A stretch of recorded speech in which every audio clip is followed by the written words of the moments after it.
Tocho sambo pa gyu trashi pa toche tempe trinle yarngo da pege drolor zampe zebrache pande lame shab solvade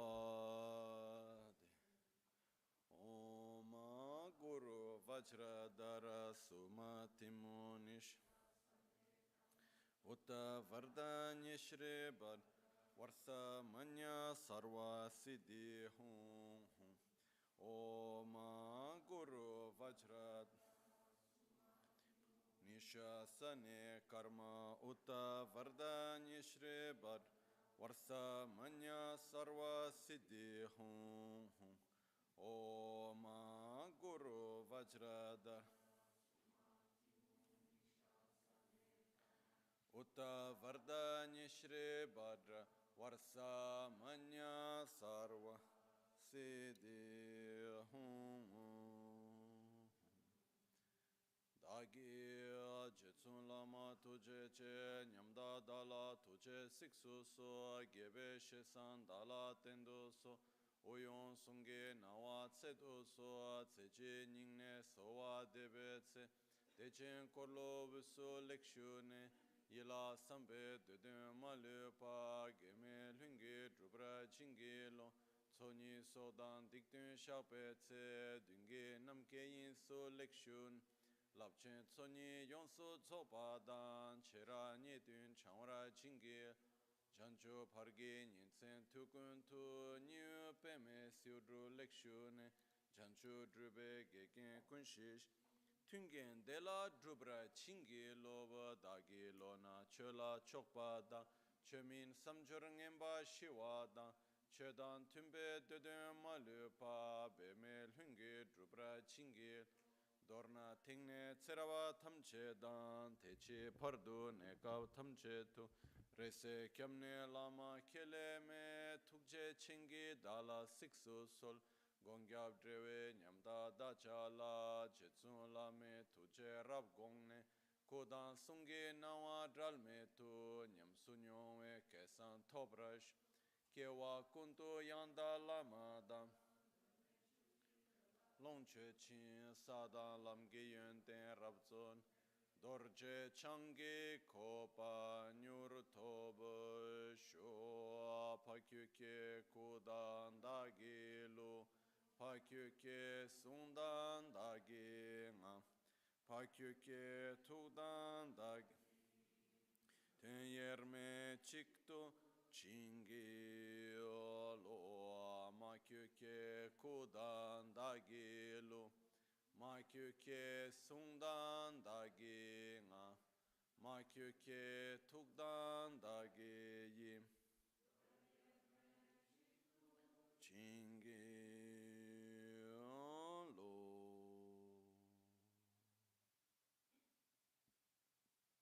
Om Muni Muni Maha Muni Shakya Muni Swaha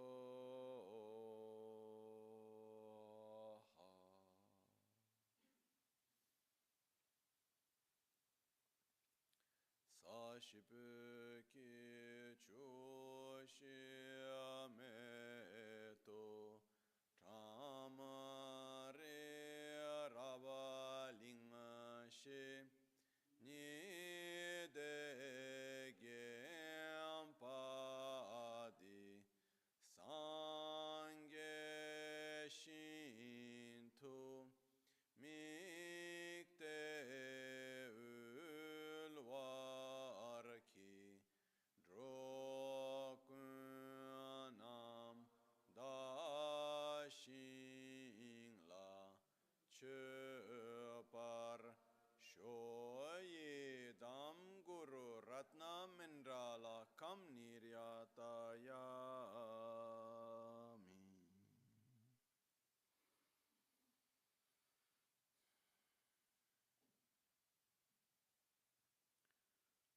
Sangye Chodan Tsogi Chonam La Chancho Pardo Dani Kyapsu Chi Dagi Jinso Gibe Sonam Ki Drola pinchira sangye drupar sho sangye chodan tsoge chonam la chanchu pardo dani kyapsu chi dagi jinso gibe sonam ki drola pinchira sangye drupar sho sangye chodan tsoge chonam la chanchu pardo dani kyapsu chi dagi jinso gibe sonam ki drola pinchira sangye drupar sho.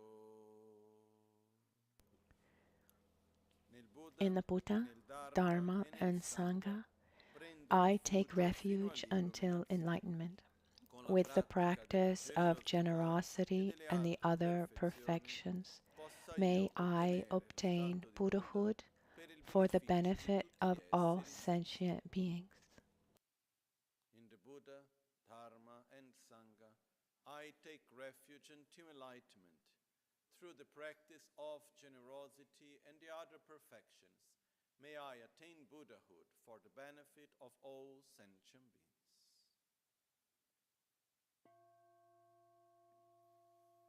Namo alhaye ke dan vedana jinge rubanda mi ke nam dan rokunge danam chi tsampa tamje ke to dagi chöten to tamje ke to dagi chöten.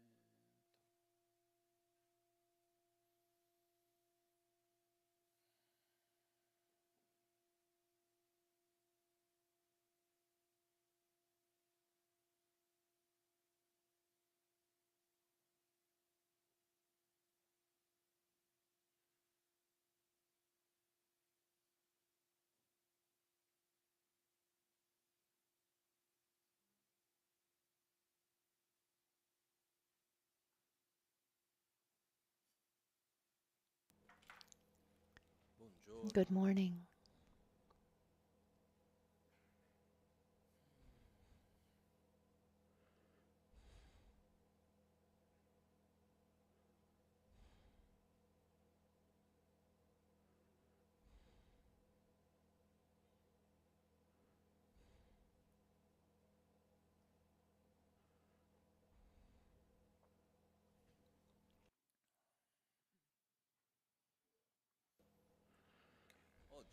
Today,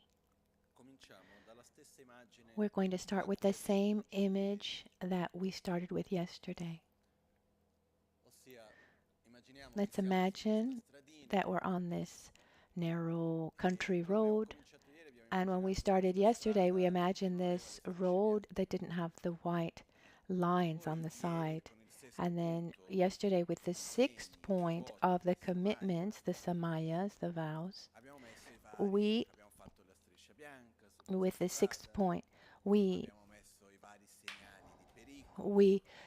put down the lines on the road and also warning signs, road signs. And the seventh point show us the dangers that can take us off the road the sixth point shows us the dangers that could take us away from this road of altruism, development of love and wisdom, because there are dangers along the road. And if we see these 18 vows, they all start mostly with a negation. Don't do this, don't do that, avoid doing this, give up that. So it means be careful with this danger, because it could happen that you'll want to do this. So they're like warning signs. And one prepares oneself before for eventual situations like this. So we can imagine that we're walking, that we're on a bicycle, that we're on a motorcycle or a car. Our vehicle is the Mahayana towards enlightenment. We've understood through the Lojong practice what the dangers are, but to travel well and avoid these dangers, we need to not only know what the dangers are, but we also need to know the road well and know our car, our vehicle well. And so here in the 7th point are the advice to how to drive correctly. Like if you're driving up a hill, you can't stay in the 5th. You need to lower the gear. When it's dark, use these kinds of headlights. In English, they're called the best practices.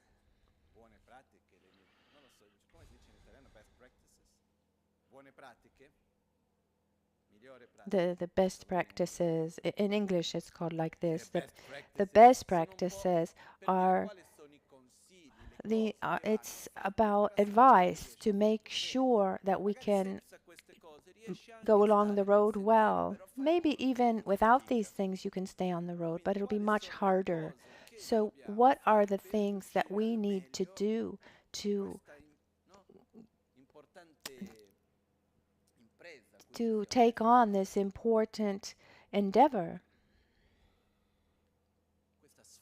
this challenge that we've set for ourselves?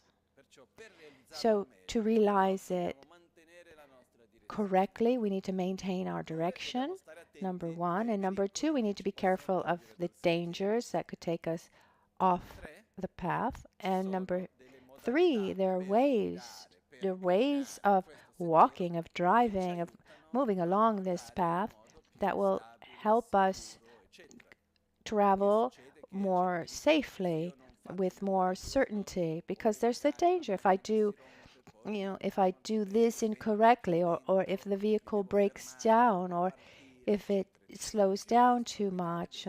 I mean, the better I know how to drive, the better I'll be able to get where I want to go. Because otherwise, there's the danger that if I stay in the 5th gear, the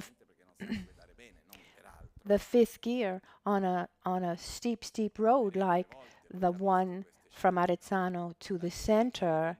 This I've seen this so many times. People are using the 3rd gear, and then I stop, the car stalls, and then they try to get up that steep hill, and they try to drive in the 1st gear. They're not able to get up the hill because they don't know how to drive well. If someone who knows how to drive well gets up that hill, no problem. This doesn't have much to do with what we're talking about now, but somehow it does. But it reminds me of a story, just a little anecdote. Years ago, we were in the Gompa wasn't here. It's where the restaurant is, and it was the end of the year course, and Lama Michel Rinpoche was there, like the course at a certain point. At that point, Mr. Jan from Holland, he was the director of the center, and he had a 4x4 car, and he came from below, but it had snowed a few days before, and that road with the snow is very difficult because then it becomes icy.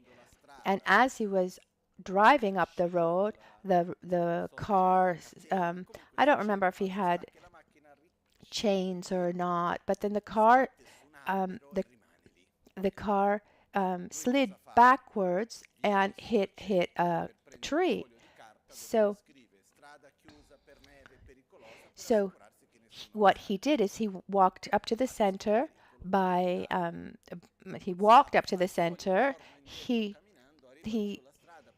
took a piece of paper and he wrote "road closed for danger," and he was going to place this warning sign, and he had little tacks in his hand, and a car comes up and he accidentally swallowed the tacks, and he got to the Gompa. Rinpoche Lama Ganchen was teaching, and the little tack was stuck in his throat, and he said this happened, and as he was doing that, Anna Vogt arrived, our dear friend from Switzerland, and I don't know why, she's always bringing very very auspicious gifts in the right time. And in the middle of winter, she arrived with many bananas, and he said, "Perfect. You need to eat bananas." And he gave him one banana after the other, so that the tack could come out with the bananas. I don't know how many bananas he ate, maybe 10 bananas. He ate all the bananas that were there, and he said, "Now we need to help it come out." So he brought a liter of oil with spicy pepper, and first of all, Rinpoche said, "Go to the hospital," and Mr. Yan said no. So he drank like a liter of this oil with the chili pepper, and the story ends there. He didn't need to go to the hospital, and somehow it all ended well, let's say. It doesn't have anything to do with what we're talking about, but it's just this story came to my mind, which is a little bit part of the story, the history of this center. The nice aspect of the story is the fact that Mr. Yan this center also depends on Mr. Yan in the past and also in the present, thanks to his support. But this story shows also his total trust and faith in Lama Gangchen. I think most of us would have called an ambulance, and I respect that. But with his total faith and those conditions that appeared in that moment, it's a really nice story. Also, this faith that things will go well, and trying to find, if we want to find a connection with what we're talking about now, it's the fact that when we are on the road, when we're on the path, I can assure you that even if you're able to avoid all the dangers that we spoke about yesterday, sooner or later there will be moments of great difficulty. There are moments where we've avoided a danger, but then one totally unexpected comes, the little tack that we accidentally swallow, or sometimes the road seems a lot steeper than what we had imagined. There are moments where we can lose the desire or the energy, the strength, and that's why we need to have the means to face these moments well.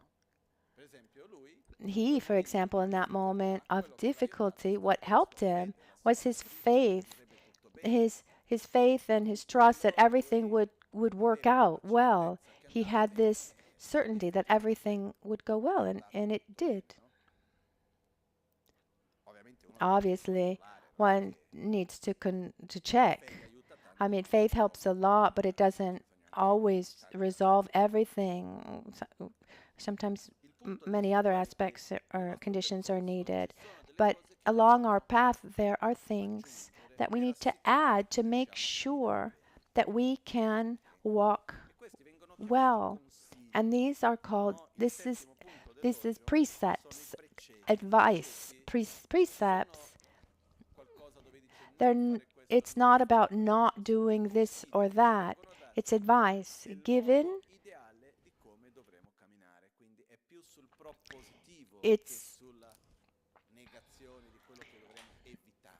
It's more about what we should do and less about what we should avoid. So let's start right away. So let's imagine this path, this road, where there'll be sunny days, there'll be days, stormy days, like we said yesterday. On this road, we have our white lines, we have road signs, warning signs, and now we need to learn how to drive well. We need to learn how to use this Lojong vehicle well. This is what these next 22 precepts have to do with. Nejor tamche chik gicha.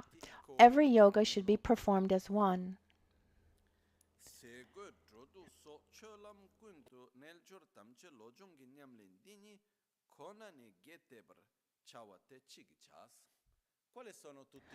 What are all the yogas, every yoga?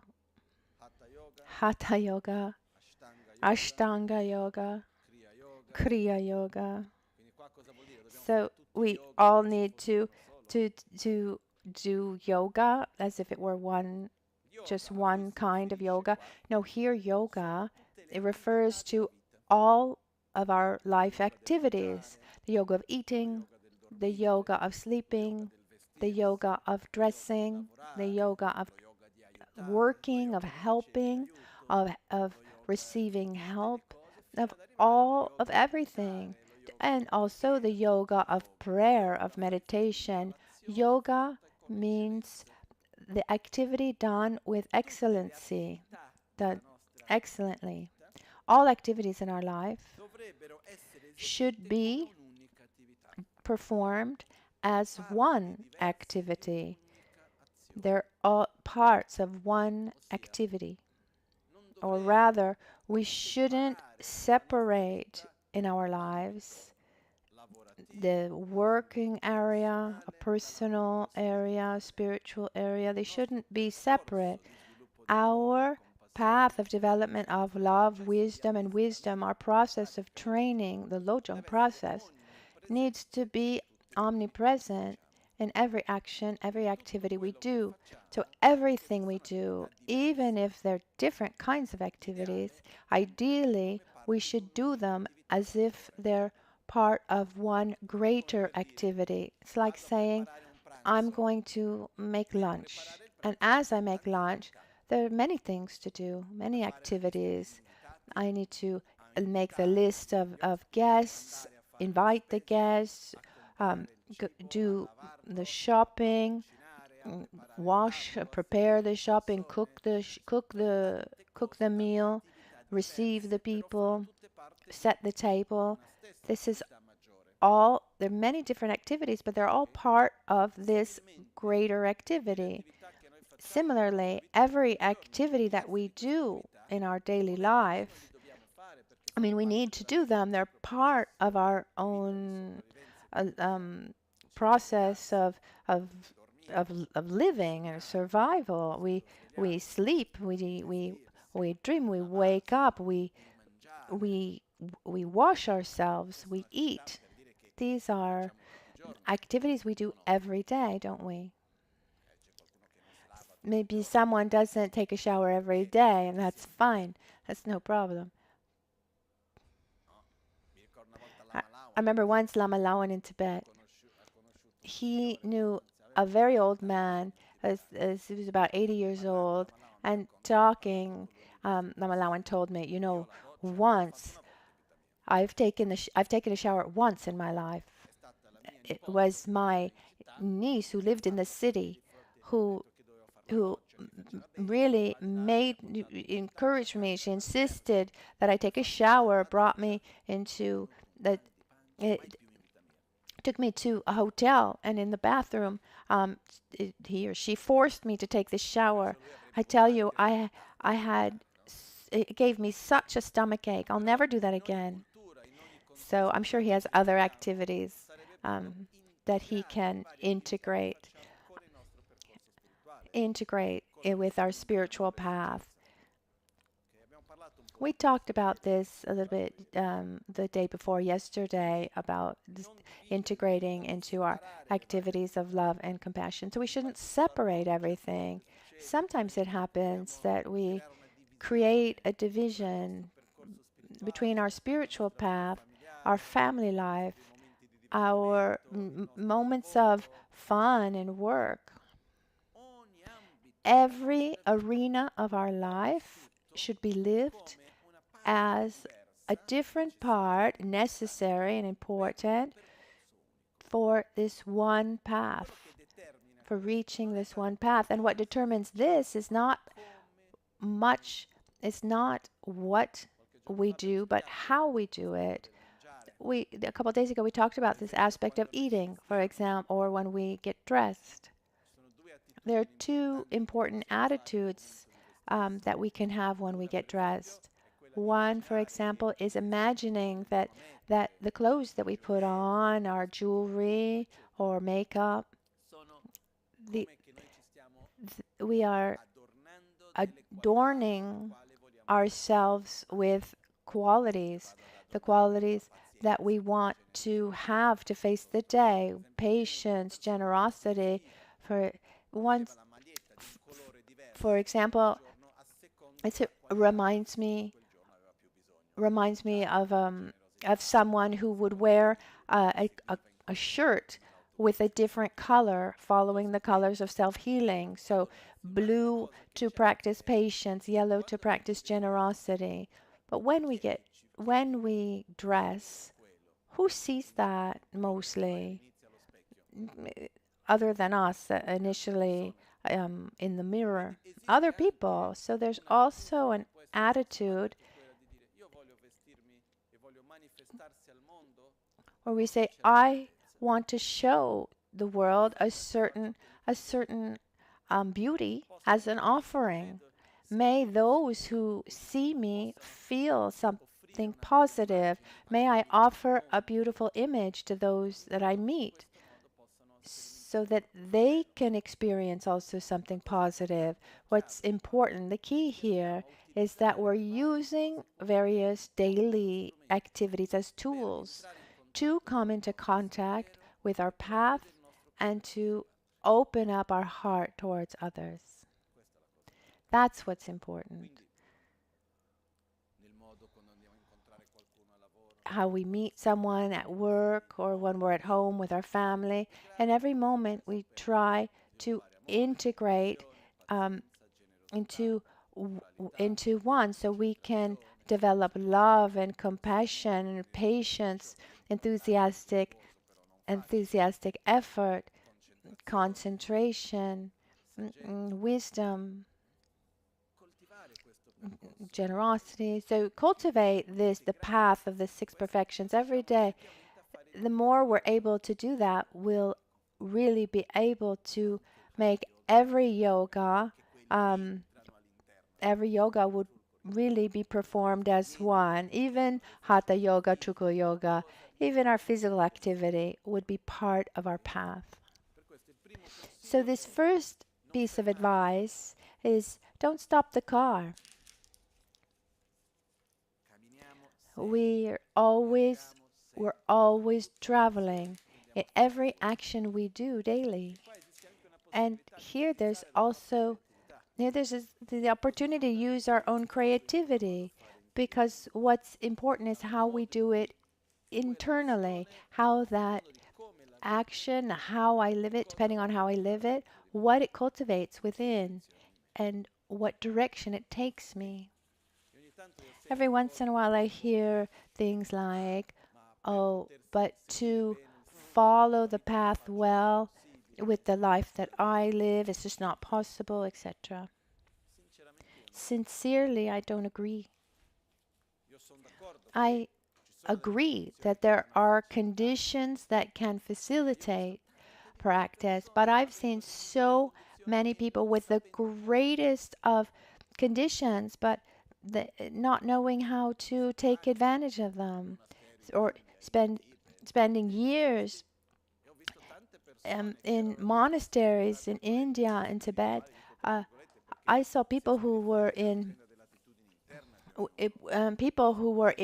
the, let's say, would have all the conditions made for the path in the so-called spiritual places, but instead they were totally taken by what we would consider mundane activities, money and image, etc. So I invite you that here between the windows here, there are these images of the 84 Mahasiddhas. There are these practitioners who reached enlightenment, Buddhahood. They were Indian practitioners in India, and most of them reached this state in a non-conventional way. There's he who worked as a weaver.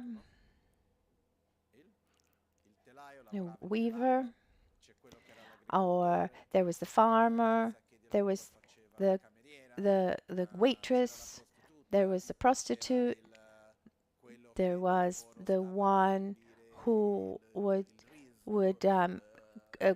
clean, unhusk the rice. There was the minister. So today we could say the one who's the teacher, the school teacher, the one who works in the bank, the one who is the bartender. They were able to integrate in their daily life and through in their work they were able to integrate the path. So it doesn't matter what our external aspect is. What's important is what's working inside. So that first piece of advice is every yoga should be performed as one. Good.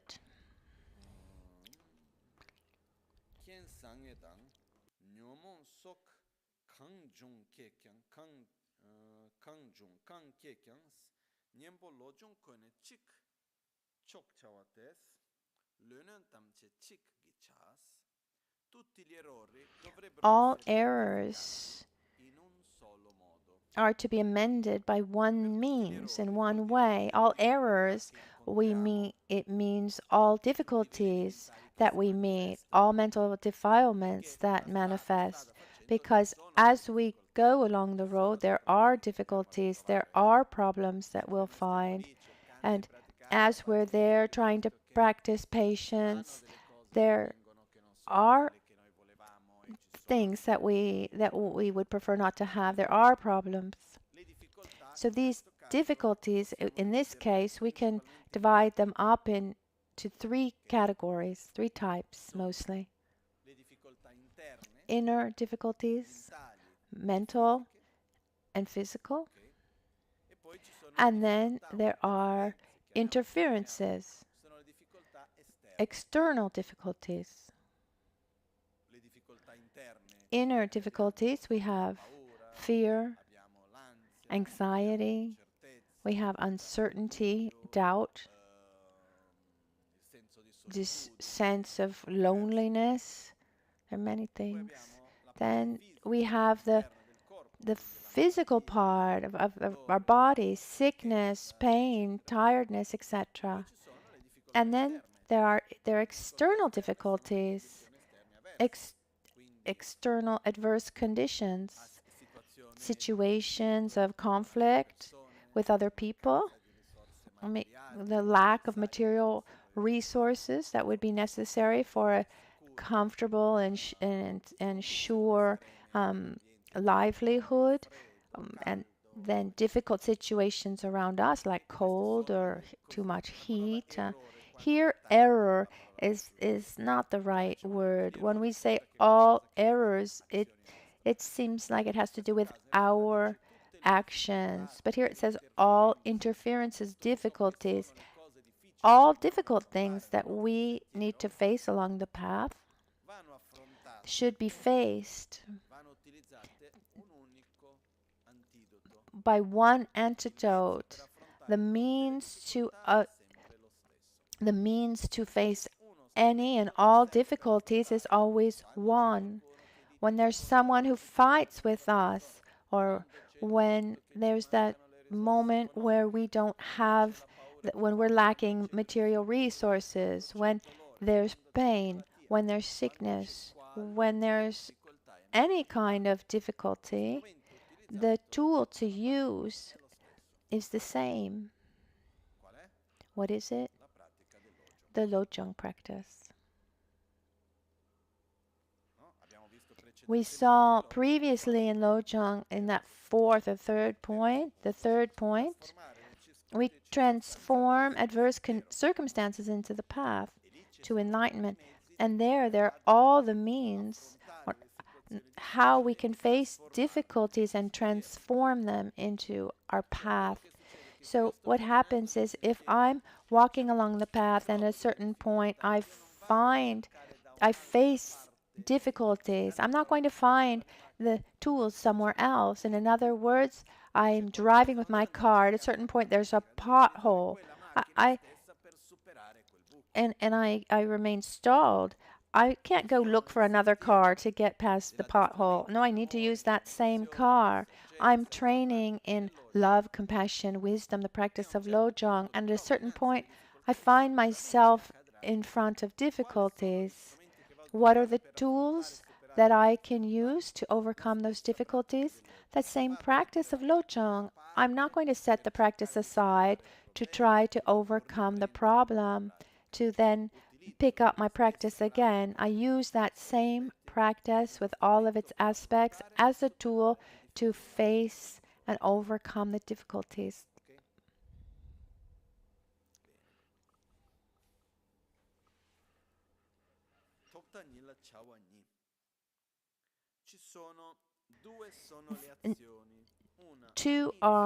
There are two activities, one at the beginning and one at the end. That's number 3.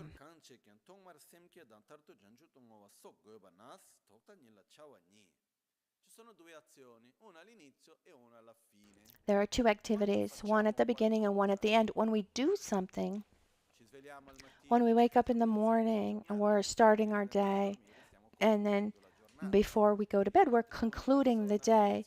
We meet someone at the beginning, we say goodbye, it's the end of that meeting. When we sit down to eat, there's the beginning and then there's the end, like all activities. And there's something that should always be done at the beginning and something at the end.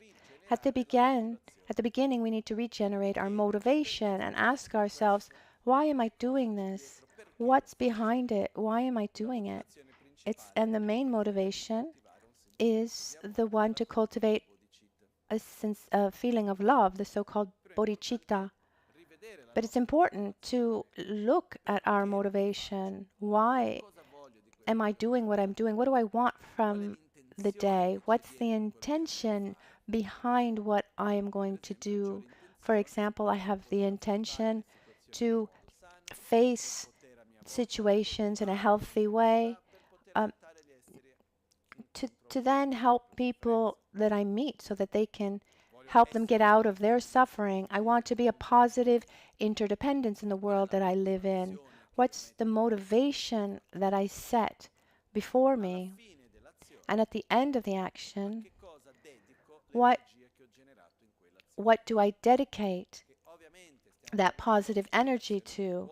Of course, we're talking about virtuous actions. But even when it happens, if we see a non-virtuous activity, I mean, we don't often generate the motivation for a negative activity, where we think, oh, I want to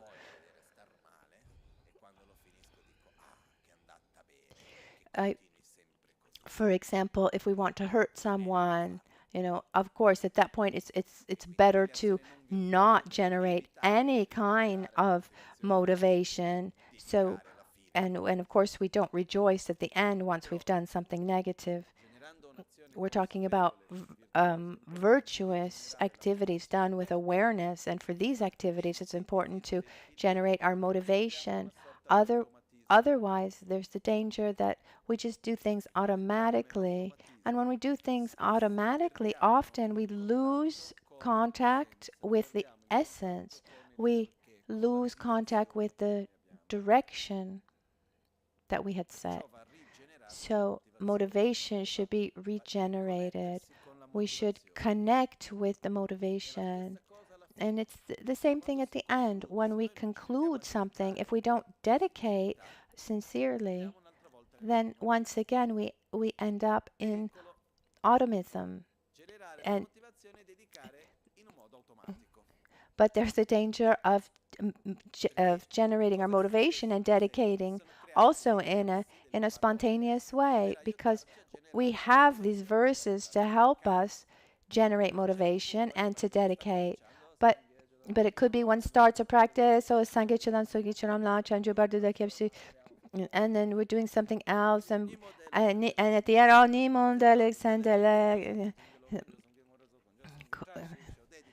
Okay, I've finished my dedication. It happens. Well, better that than nothing, but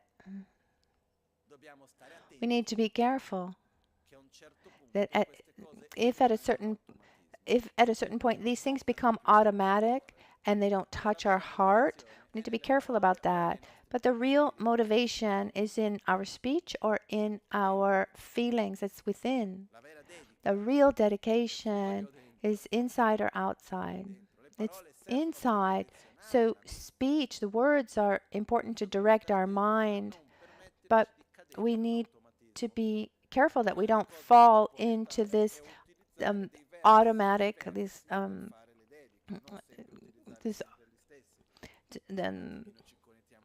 the automatic ways of being. And then we can maybe even use verses that are a little bit different so that we're more aware. And when there are positive things, we try to generate a motivation at the beginning and we dedicate at the end. All right? I think it's quite clear. There are two activities, one at the beginning and one at the end. Tokta nila chawa ni.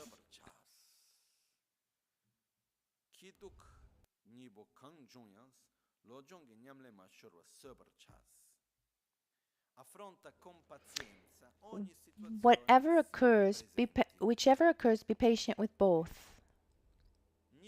Nipo kanchung suparcha. In Tibetan it's a little different. It says face two situations and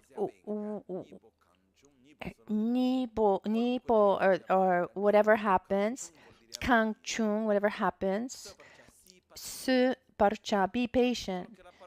But be patient here, it is not only the connotation of not acting with aggression in front of an object of anger. Here, patience means to not be overwhelmed by the situation.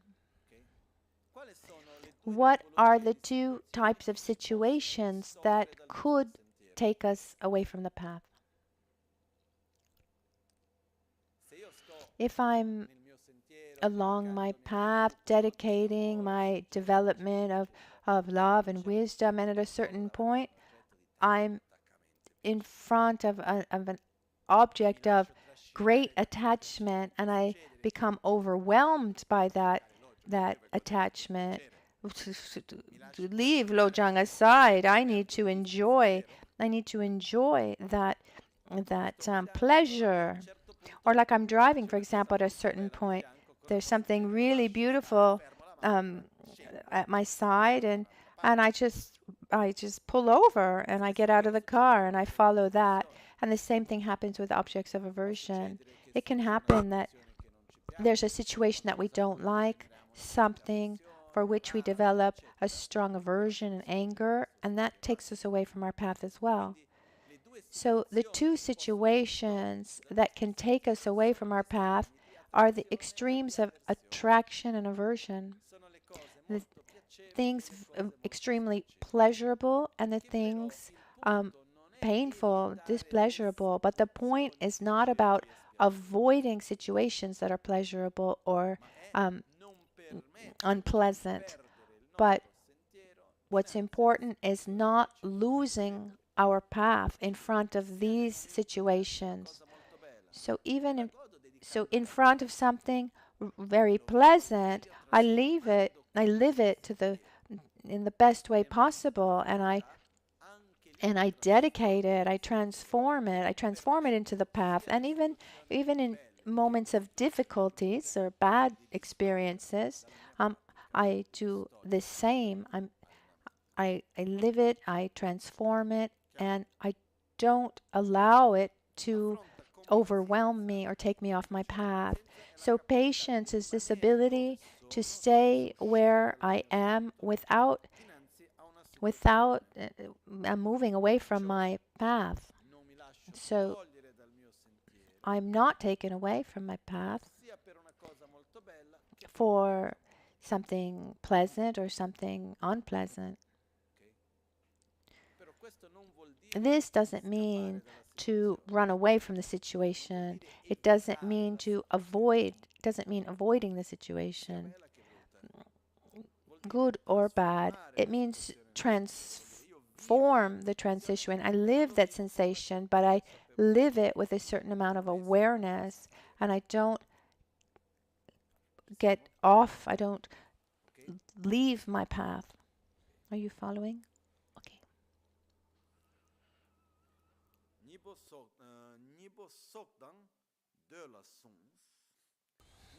Nibo Songdang de la Song.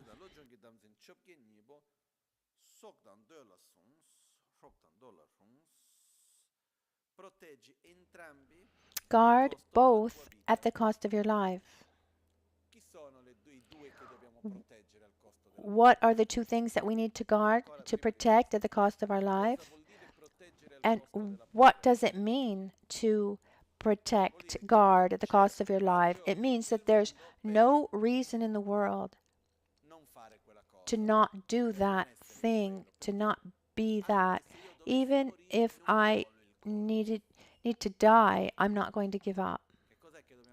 What do we need to protect even at the cost of our life?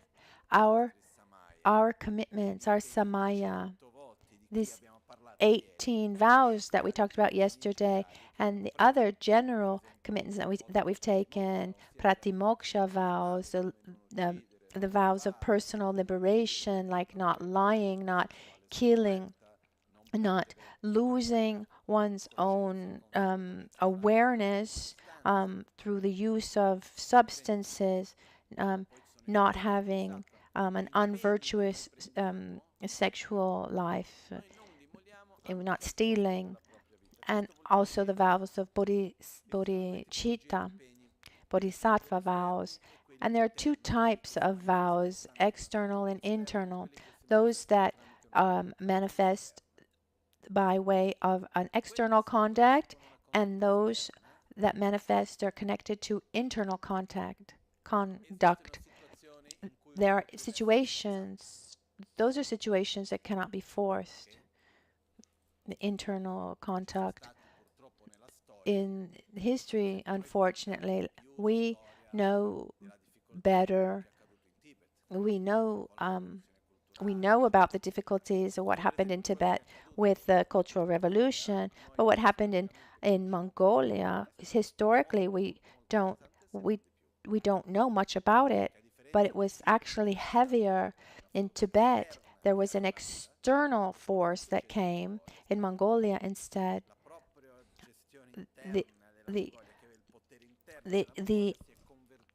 The actual government, they converted to communism, and they went against religion, and they did absolutely horrible things. And they would force monks to have sexual relations in public to lose their vows, and otherwise they'd be killed in front of everyone. In a case such as this one, what happens is, or you maintain your vow, or you lose your life. So when we talk about a vow that's an external manifestation, one needs to see for himself. But when we talk about an inner vow, where how I relate internally with the world. For example, there's the vow to not abandon love towards beings. No one and nothing can force us to do that. Ever. And so here, more than taking it literally, it's a vow to say, come what may, I'm not going to break my vows. My vows are sacred. I take these vows and commitments. I know they're important for me, so I'm going to maintain them. And then what happens if we take a commitment and then we see that those conditions are no longer that are no longer favorable to maintain them, and we feel like maybe the conditions are different, we feel like they're not suitable for us for some reason, then we can give them back, which is much different than breaking a vow. But as long as I have a commitment, I keep it beyond what happens. I try in every way to maintain it. So in more than taking it literally, guarding both at the cost of my life, here I'm giving value to my word, I'm giving value to my commitment, to my vow, something that unfortunately it seems like exists less and less. Or am I wrong? I have this feeling that one gives one's word, it's worth a lot less than 50 years ago, let's say. Or am I wrong? What I see is that when one looks, people looks at someone in the eye and shakes one's hand, that's worth much more than a signature in front of a notary. But unfortunately, it seems like that's not true. So the moment I take a commitment, like we saw yesterday,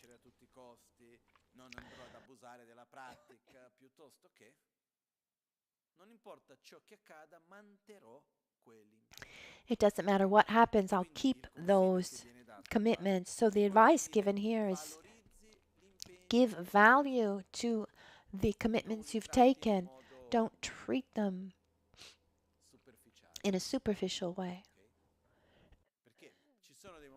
Because there are moments where it seems more comfortable to not keep that commitment, certainly. But commitments, the vows, that's their function. They are our guide, the guidelines, they are the white lines to protect us on the darker days where we have less clarity. So I will, here it says guard both. The both means general commitments and specific commitments of mind training, like the 18 that we saw yesterday. Let's go on.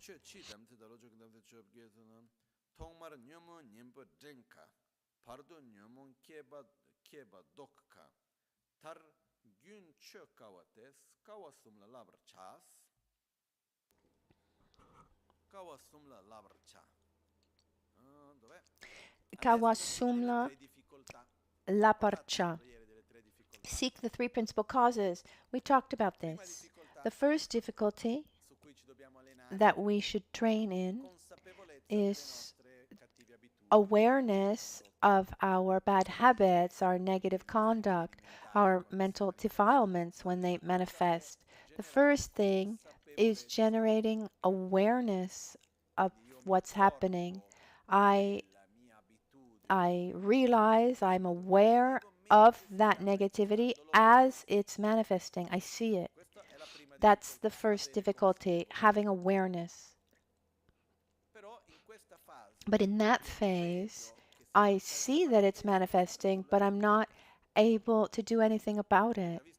I've seen people who come to me and say, Lama, to tell you the truth, it seemed better when I couldn't see. But now I realize that I'm getting angry. I get angry just the same, and then I'm upset with myself for having gotten angry.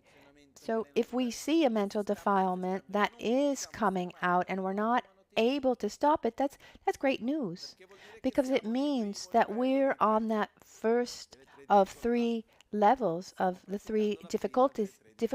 We're practicing the first difficulty, which is having awareness of what's happening. The next one, the second one, is about not nourishing that bad habit. So I see anger that's manifesting. I don't block it, because if I try to block anger, it's just going to push me down. It's going to take me down. I don't try to block it, but at the same time, I detach from it. I detach a little bit, make a little distance. And one, I remind myself that it will pass, that it's impermanent, it will pass, because there's never been a person that has gotten angry and has stayed angry his entire life. Anger comes, and sooner or later, it passes. And what we need to do in that second difficulty is not allow that anger to materialize. And there are 3 levels within that second level. The first level is to not nourish it physically, that habit. I feel anger, attachment, jealousy, whatever it is. I don't manifest it in physically. The second level, I don't nourish it and then have it come out. I don't nourish it verbally. I just bite my tongue. The anger is there, the thought is there, but I want to kill you, but I don't do anything physically, and I just stay quiet. That anger is there, but I'm not overwhelmed, and I don't get overwhelmed physically or verbally. And that third level is I see that anger, but I don't manifest it. I don't manifest it physically, verbally, or even mentally. Oh, it's true that I shouldn't get angry, but look at what happened. I mean, if he hadn't said this, then this wouldn't have happened. I'm really the victim here. So we enter into a inner dialogue. When a habit manifests and we materialize it through physical, through verbal or mental activities, then that habit becomes stronger. When instead that habit comes out and we're able to not nourish it, we don't follow it, we allow it to come up, but at a certain point it just passes, and we let it pass without following it, then it ends up weaker than when it arose. And the third difficulty then is giving continuity to the second.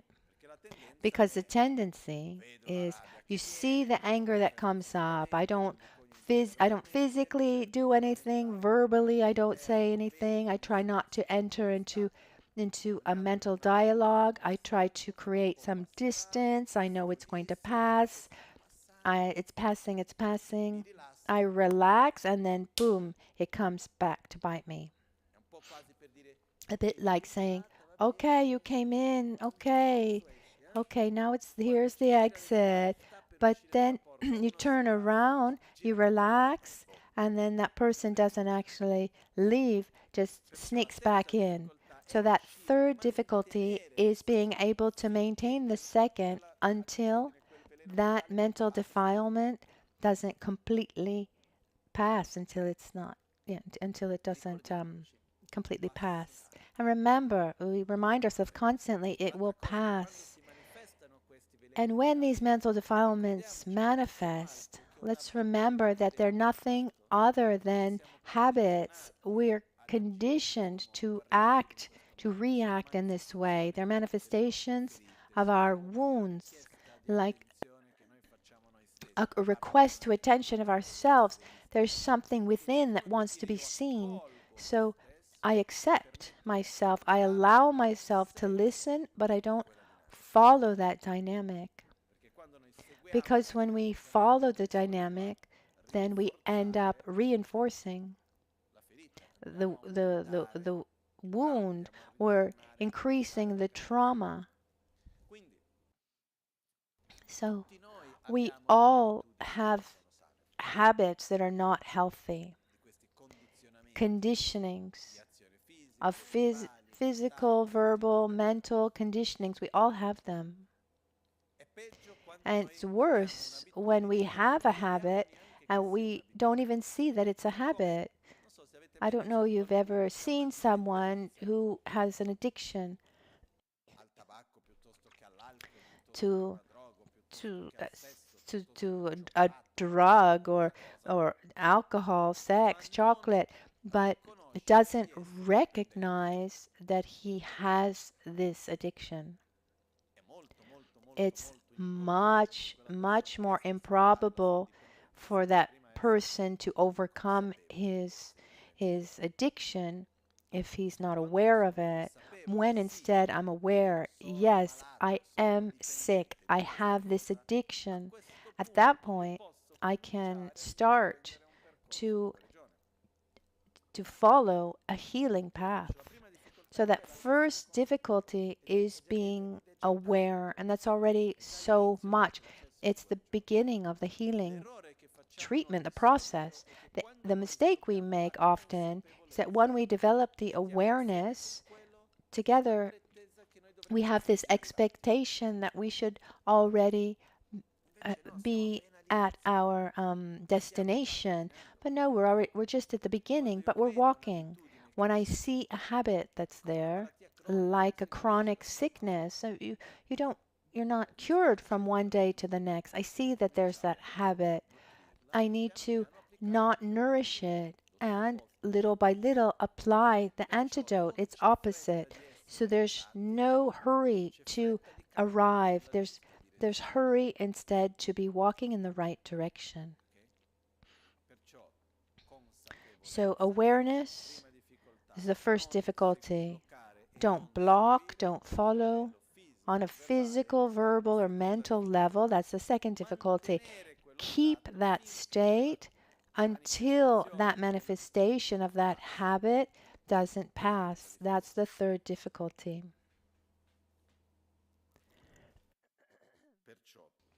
So, train in the three difficulties. Kawasumla Laparcha.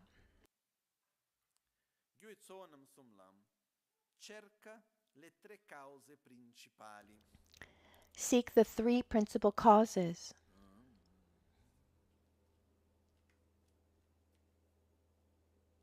Lama Sangpodanjal lo le suruma sego tungen samate gyuitso namsun lans. Or rather, try to cultivate, to protect the three main causes. The causes for what? To practice Lojong well, to practice our spiritual path well. There are three primary causes that allow us to practice well and follow our path. Make sure that you cultivate this, that you protect them and keep them well. The three causes are in a different order that I said before, but they're these three. Having the minimum necessary for a comfortable life. Because if I don't have food to eat, either I'm very advanced along the path, but if I'm hungry, I won't have inner space for my spiritual path. So have the minimum amount of stability, materially speaking. And what I see for most of us, a great majority of us, to cultivate this first condition, what we need is not to make more, but to desire less. Because the more I'm able to distinguish between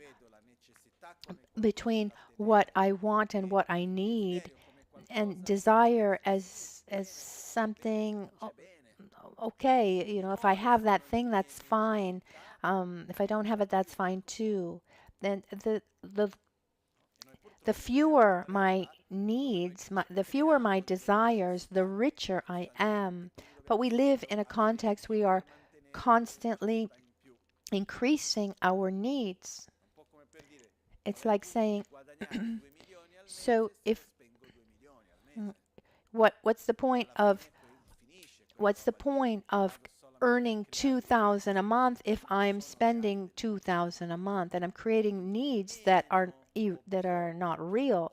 So the less I need, the more I have, because I don't see anyone here in a situation of not having food to eat, or doesn't have a roof over his head, or can't protect himself from heat or cold, or not, or doesn't have the necessary medicine when one needs it. I mean, we have all of this, but what takes away space is creating needs, living needs that we're not able to sustain. And then to sustain, they take up a tremendous amount of space. So that first cause to cultivate is have a material situation that allows us inner space to do something else, to think about something else. The second cause, cultivate a relationship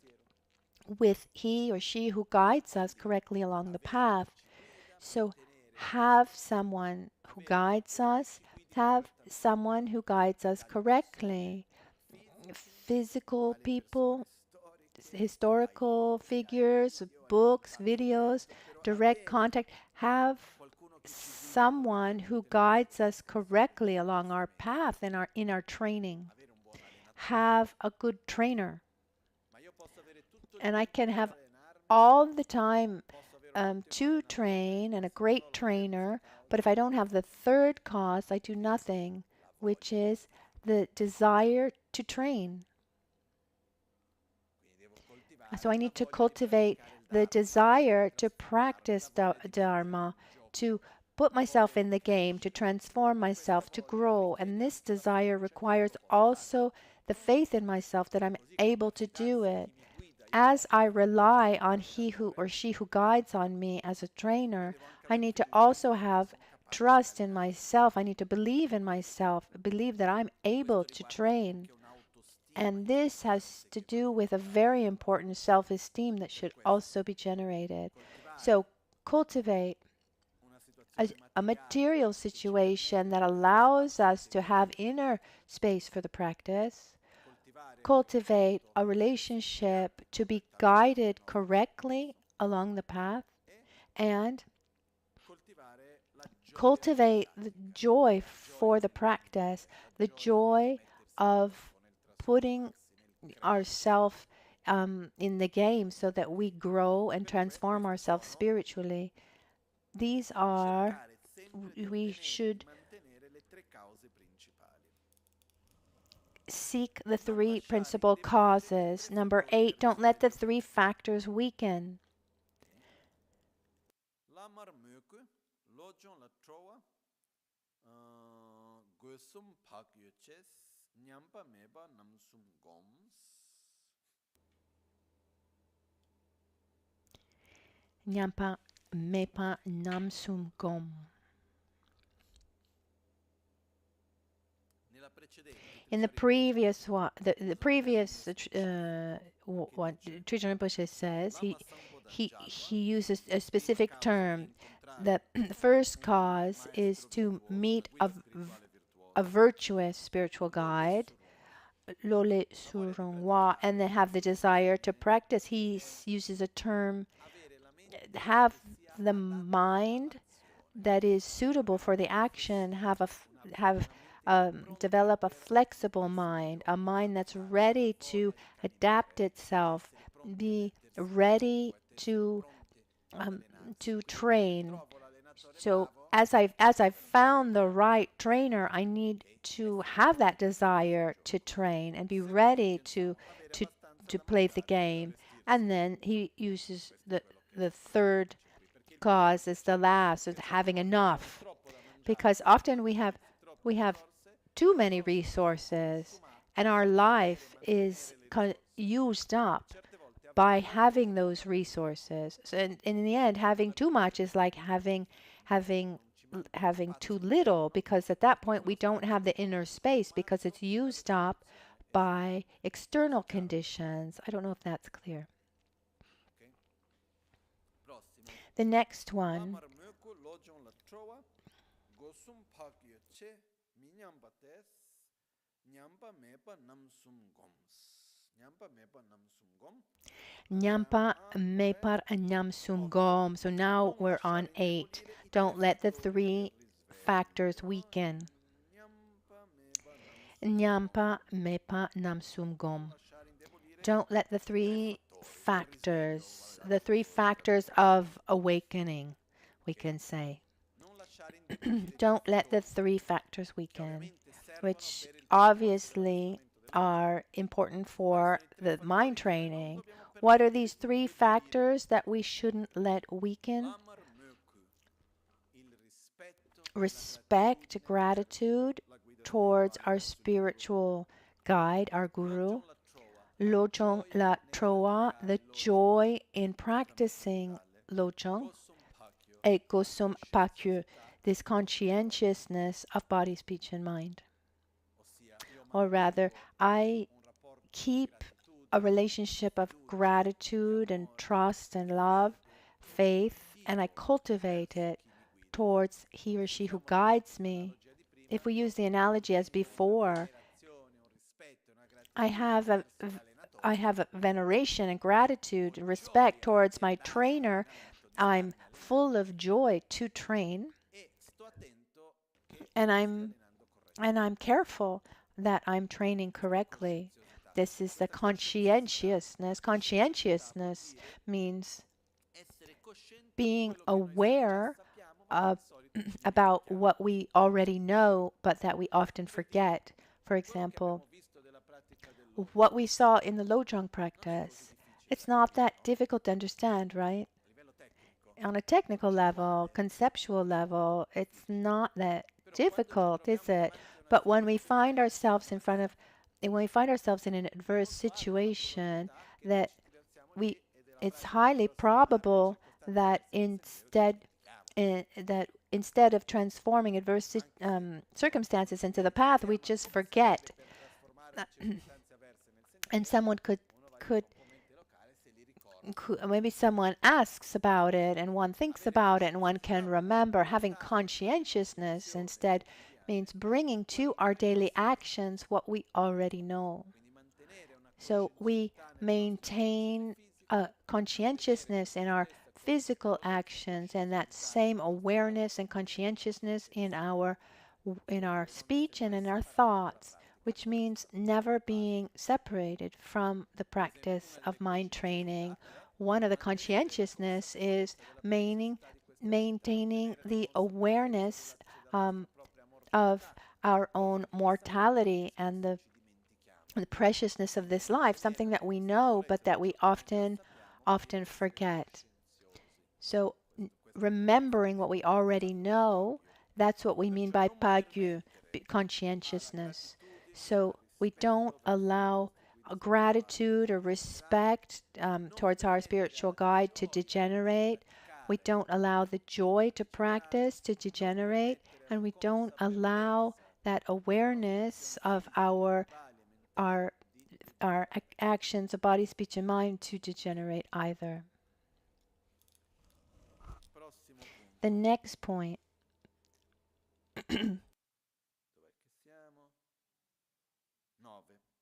Number 9.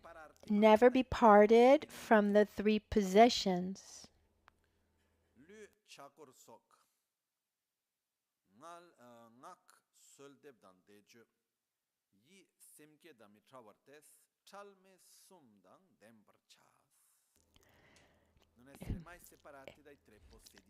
Never be parted from the 3 possessions, from these 3 things.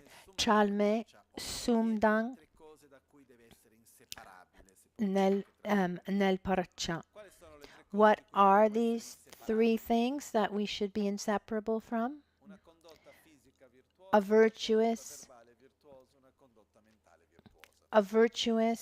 conduct of body, speech, and mind. So we use our body in a virtuous way in the interactions with others. We use our body, as Shantideva said in the Bodhisattva Chavaratara, I give you food and I let you rest. Now you do what I want you to do. Sit down, don't complain, And now we need to meditate. Stay. I don't feel like it. No. No, I'm paying your salary. And now you need to do, you have to do, you have to do something for me. Shantideva uses this analogy that we pay the salary to our body. We give it food 3 times a day. We let it rest. We take care.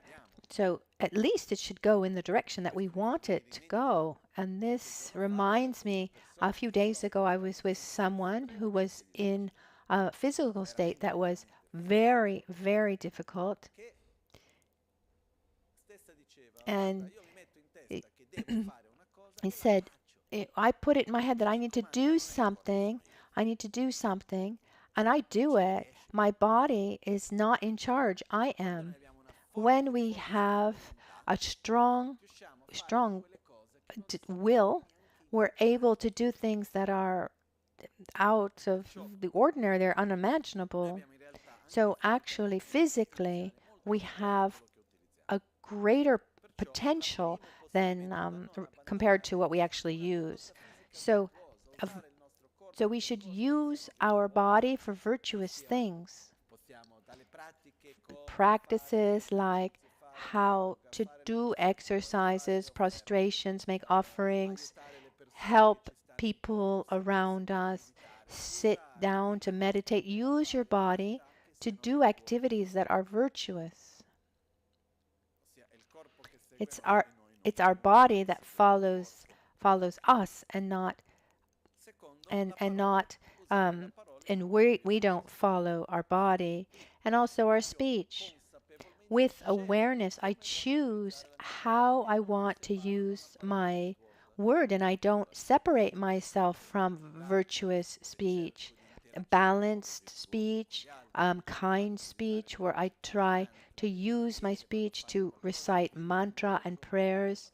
I use my speech virtuously, and the same thing with our thoughts. We don't separate ourselves. We try not to separate our thoughts from feelings of love and respect and gratitude and awareness.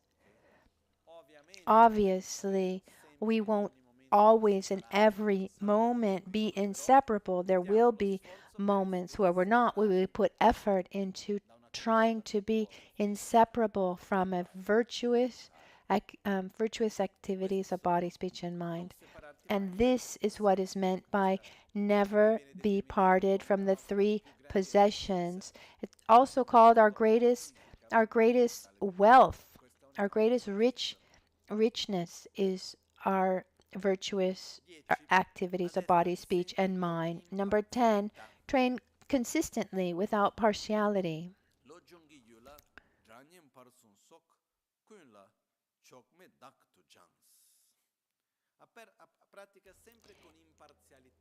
Train consistently without partiality.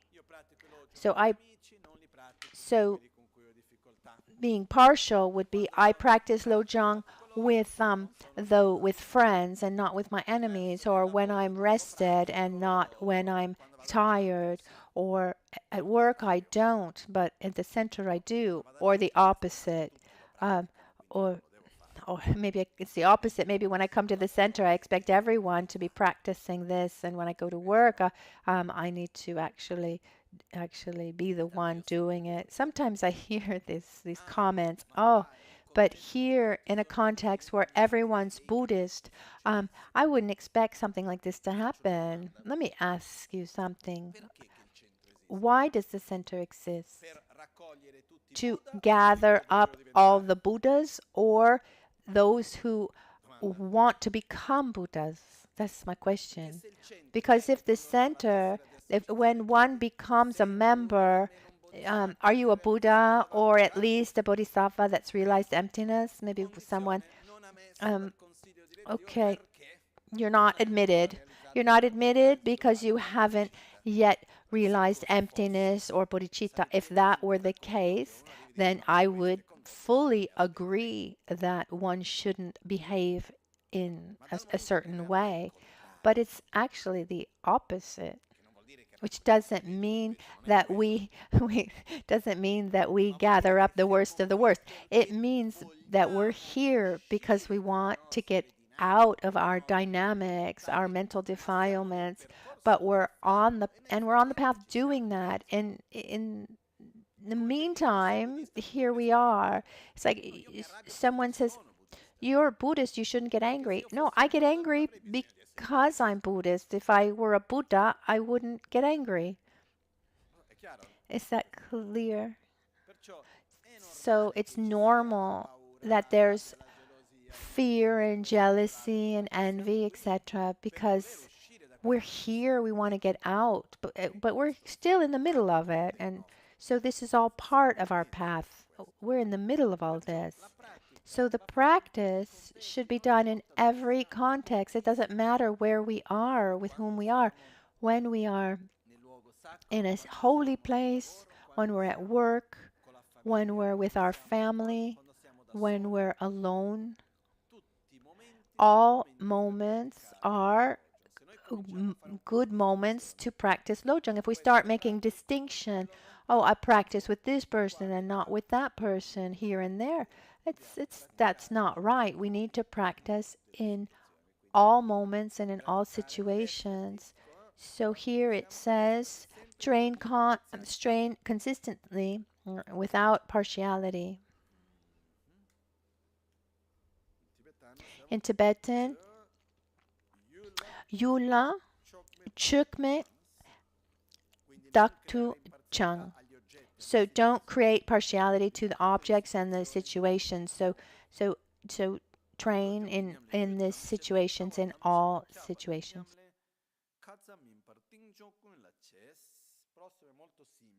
The next one is very similar. Value an encompassing and far-reaching practice. The difference between the previous one says wherever, regardless of who you're with, if you're indifferent or you have attraction, practice Lojong. Here, 11, value an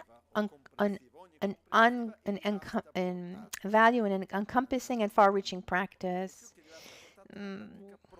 A deep practice.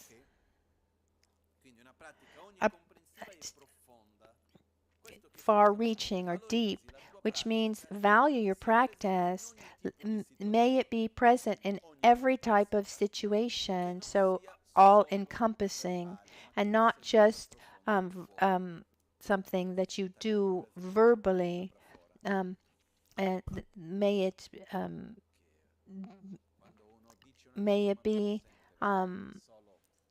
be something that you really feel sincerely and not just say.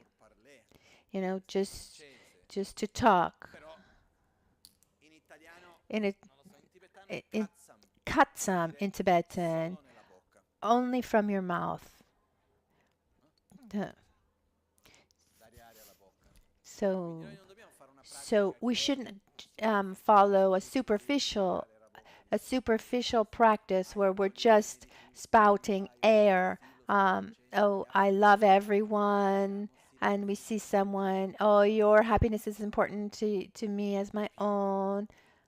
No, we need to value see that our path, our practice is all-encompassing and sincere, deep, and not superficial.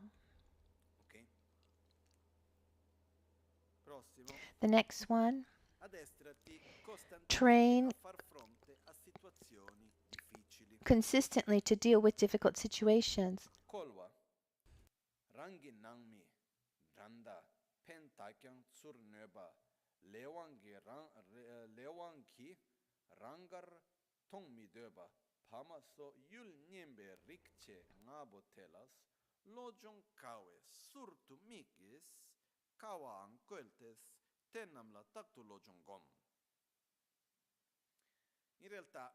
Actually, the translation leaves some room to interpret maybe wrongly, where it says train consistently to deal with difficult situations.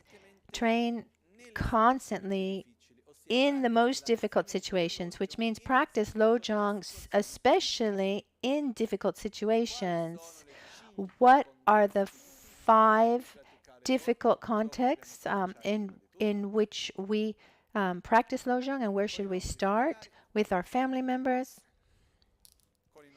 with our friends, with those with whom we interact with daily, but with whom we have a certain neutrality, our co-workers, etc., or those who with whom we have a strong or medium or middle aversion for a reason.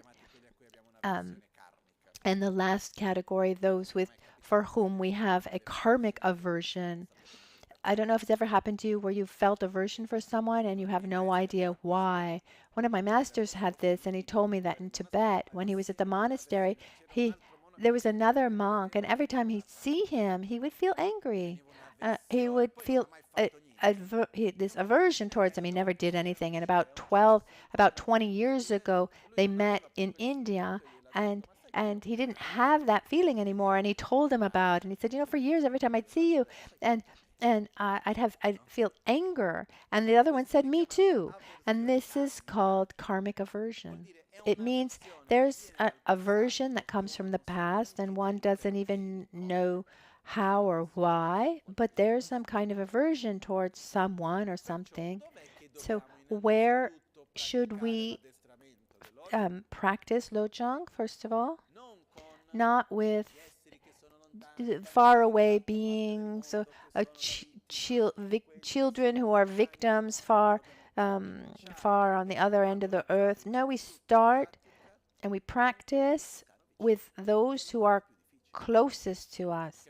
And that's the hardest, because it's much easier to try to develop a feeling of altruism towards those that we don't see, those who are far away. We need to practice altruism and compassion, transform adverse circumstances, etc., in our daily life with those that are close to us. So here it says, train consistently to deal with difficult situations. No, bring the Lojong practice in difficult situations. And difficult situations, those are interactions with our family members, our friends, those we live with, or those for whom we have aversion with a reason and without a reason. Those that we interact with in our daily life. In other ways, we bring our Lojong not to a faraway idealized situation, but into our interactions of daily life. Okay. The next one, don't rely on other conditions.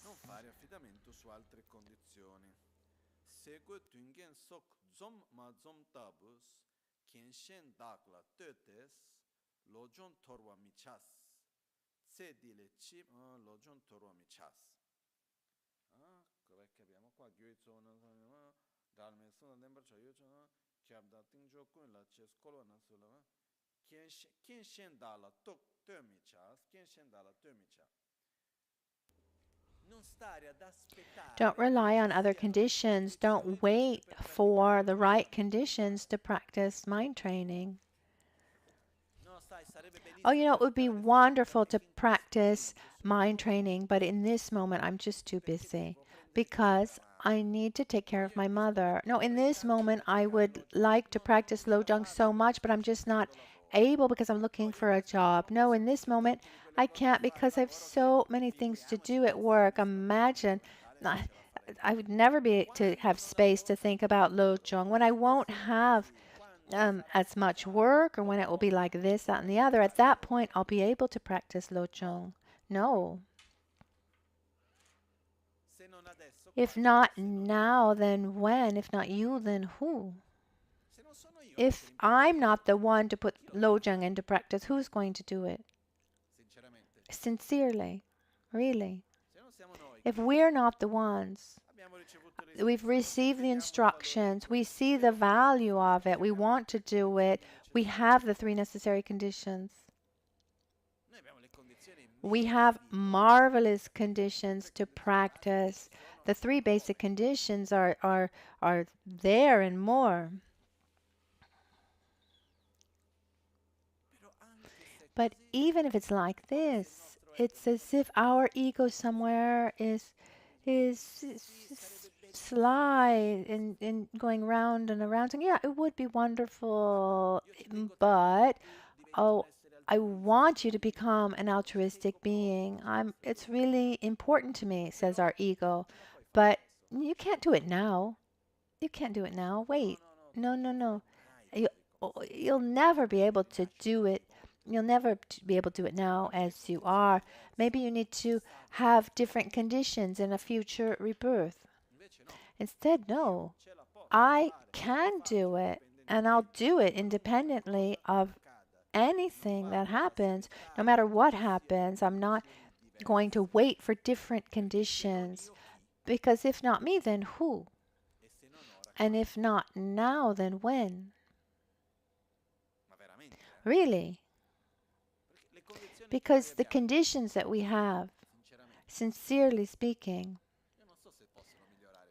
I don't know how much better they can get, if they can get any better, to practice truly. Instead, we're there waiting because, I have this problem, because at home, at work, because here, there. Oh, I could practice better in a world where there wasn't a cell phone, or I could always be in contact with nature, or if my health were better, I could practice this and this way, that if this was better, that were better. But in reality, you can practice with all of these conditions because the necessary conditions, we have them. And it's up to us to want to do it or not.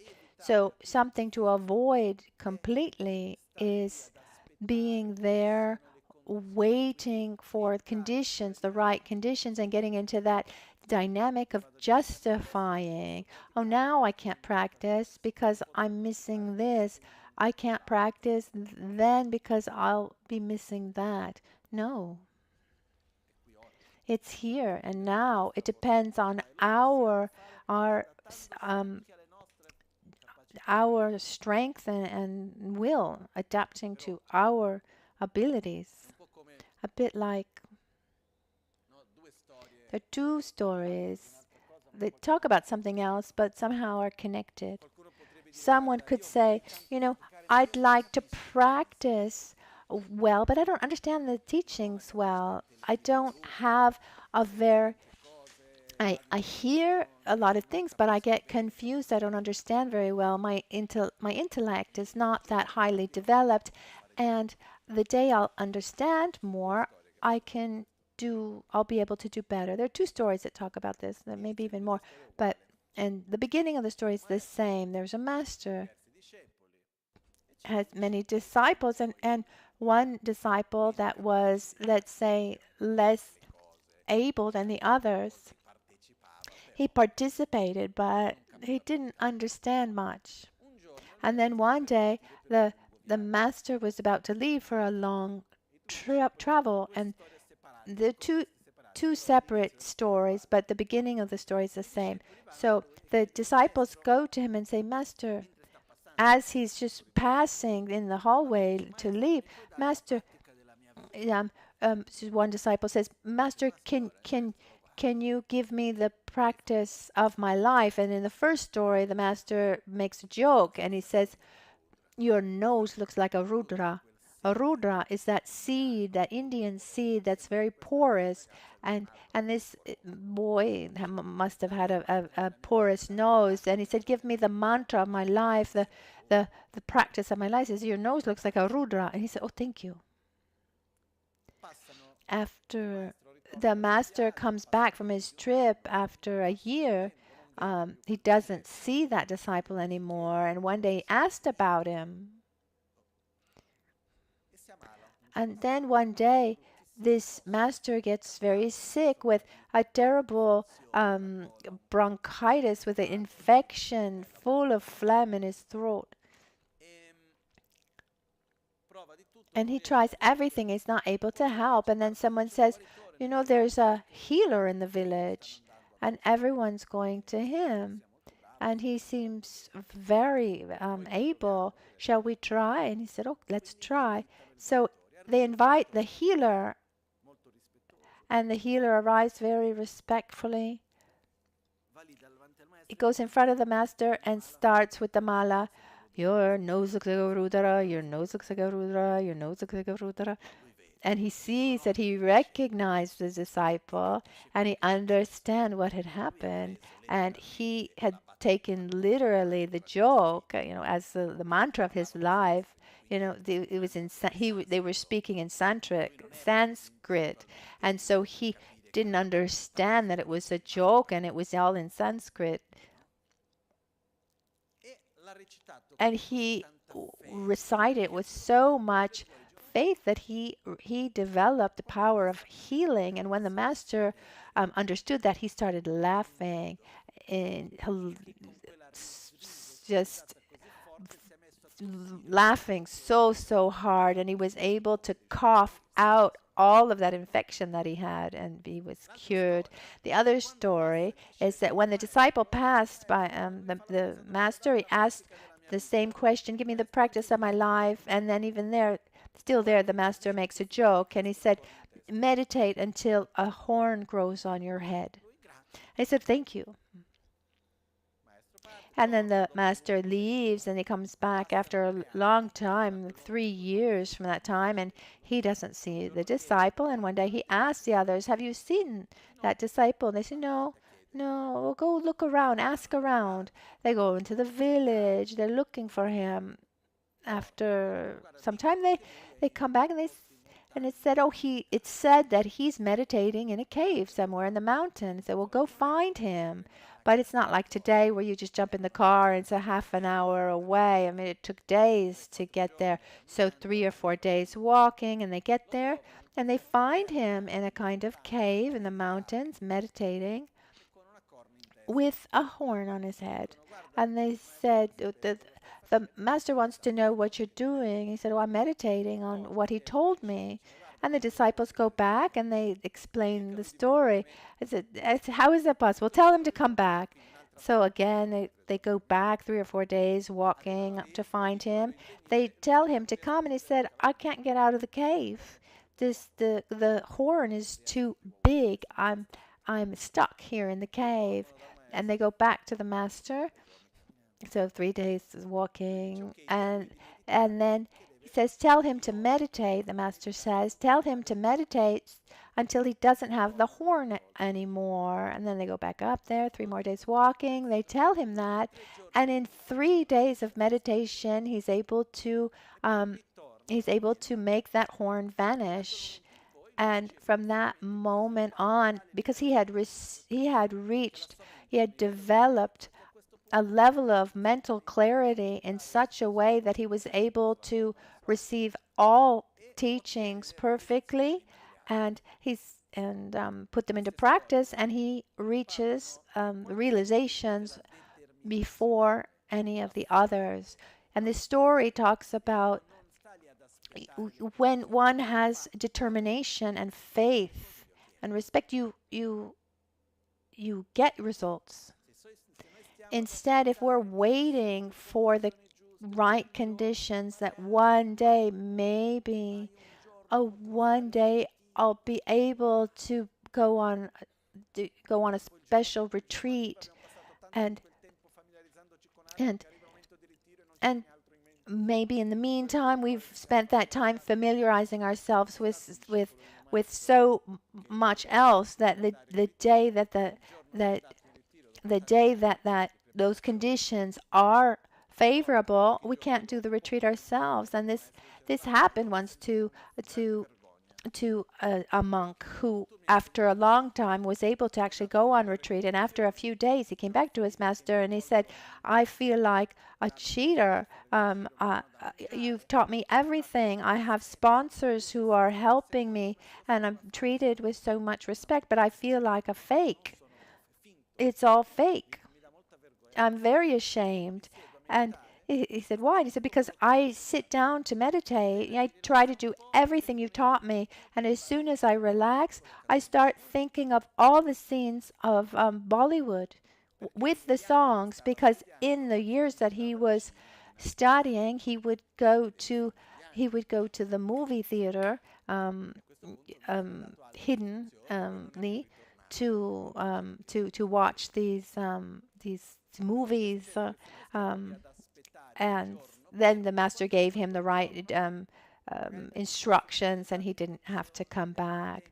But when we think, oh, once we'll have perfect conditions, once we'll retire, maybe we won't have the right conditions to actually practice. So we need to do it now and not wait for the right conditions. And we need to take the steps that respect the length of our own legs. So there's no hurry to get to our destination, but we should be in a hurry to start walking. Geshe Chekawa tells us, don't rely on other conditions. Number 14, engage in the principal practices right now.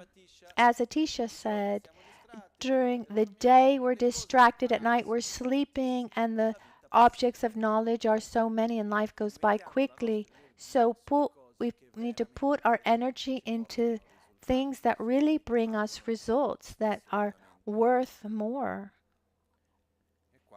And here Geshe Rinpoche tells us,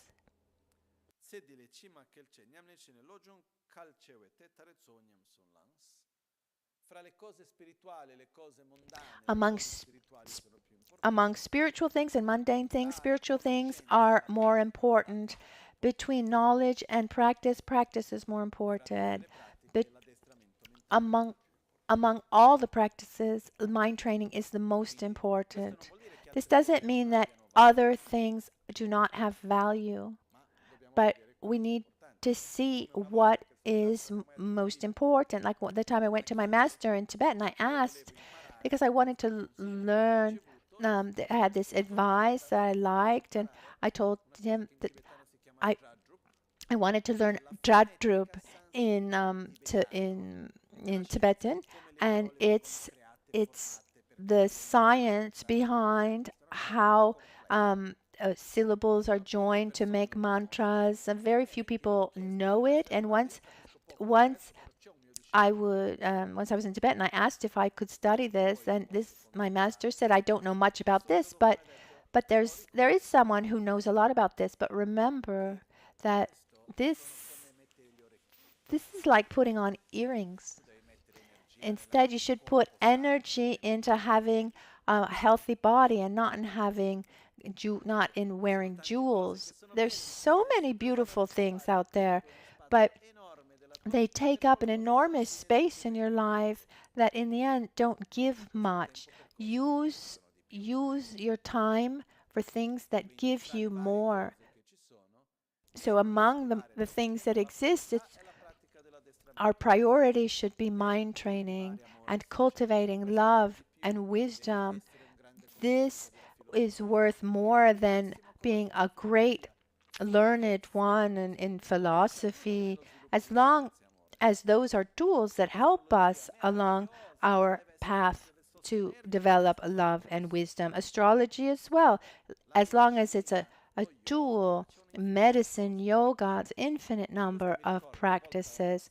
This reminds me of a time of a lady I met in Brazil. I can't remember her name now, and she was one of the very first yoga teachers in Brazil, and she was very, very good. And talking to her, she said, in my tradition, doing the more complex asanas is not well seen. Someone who knows how to do those very, very difficult asanas it's not well accepted, seen. Why? Because one who's able to do those complex asanas means that they've dedicated an extreme, a large amount of time to learn how to do those difficult exercises, and they didn't use their time to meditate and develop other more important aspects.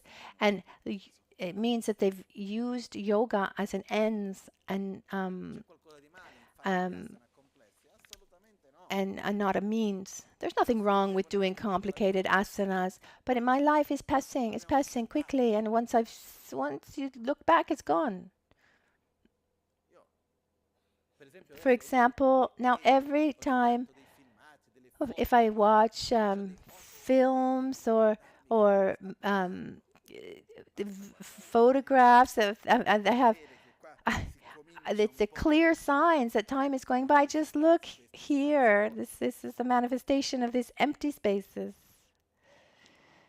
which means I'm alive, but life is going by. How wonderful that life is going on, but I need to choose my priorities. I need to choose what is of greatest benefit. And if we need to choose between mundane and spiritual things, spiritual activities are of greater value. And among the spiritual practices, those that help us develop love and wisdom are of the greatest importance. So here Geshe Chekawa says,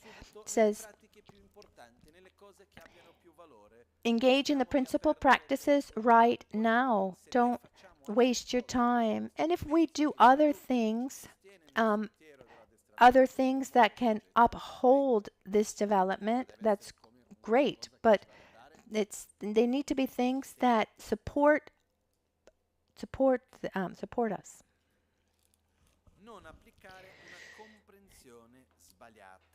Don't apply a wrong understanding. Patience, wrong patience.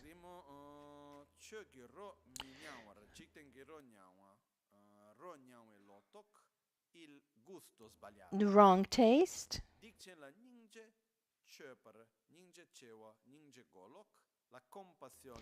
Wrong compassion.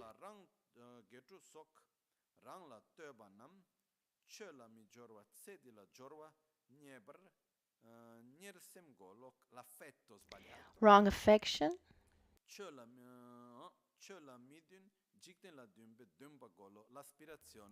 And wrong aspiration.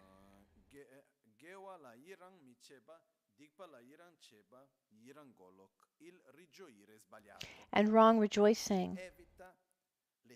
So avoid the six wrong understandings, and they're quite simple to see. Wrong patience means where we have that we're extremely patient for mundane things and not spiritual things. So I sit down to meditate and I feel tired and I don't put effort into staying there, when instead I'm able to spend a full night and day to buy tickets for a concert or to buy something, which means I'm able to face difficult situations for mundane things, and I feel like I have the great ability to be patient, and this patience, like this ability to face difficulties without losing my path. So I do it for mundane things, and I do it for mundane things and not spiritual things, and yet I think that I am someone with great strength. And the second wrong understanding is the wrong taste. So I develop a lot of taste, a lot of pleasure in mundane things and not in spiritual things. So I live spiritual aspects with a kind of heaviness, and I live mundane things with a lot of pleasure. This is a wrong understanding of taste. It doesn't mean that the other things should be heavy, but we should live spiritual things with lightness and pleasure and joy. Wrong compassion means having compassion for someone who is on a healthy spiritual path and not the opposite. So I see the monk who lives in the mountain by himself meditating with a very simple material life, and I say, poor guy, he doesn't have heating, he's there all by himself. No. How beautiful what he's doing, and I rejoice. Poor those who are closed up into the 1,000-meter homes that feel lonely and continue to project their happiness onto things that cannot sustain them and compute negative, non-virtuous actions. That's wrong compassion. The third, what was the third one? What's the order? Let's see, the wrong compassion. And then after we have wrong affection. Wrong affection is when we treat people around us. And this even more for disciples, for children, the people who look towards us, or we have a function of guiding them somehow, where we use that relationship for mundane reasons, thinking about our own benefit and not thinking about their benefit. When I think and I use them for my desires and my needs and not for their path and their growth and their needs, I treat them with affection, I treat them well, but actually I see them as a means for something to reach something that I need, and not, this affection is not geared towards fulfilling their needs. This is the wrong affection. And then we have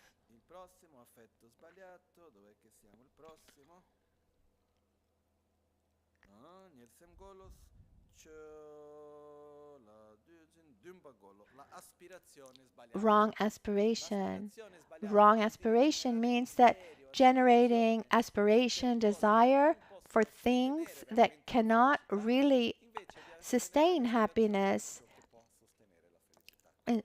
instead of generating things that really can uphold happiness. In other words, I generate aspiration for mundane things, material things, instead of qualities like patience and joy and respect, gratitude, bodhichitta, wisdom, etc.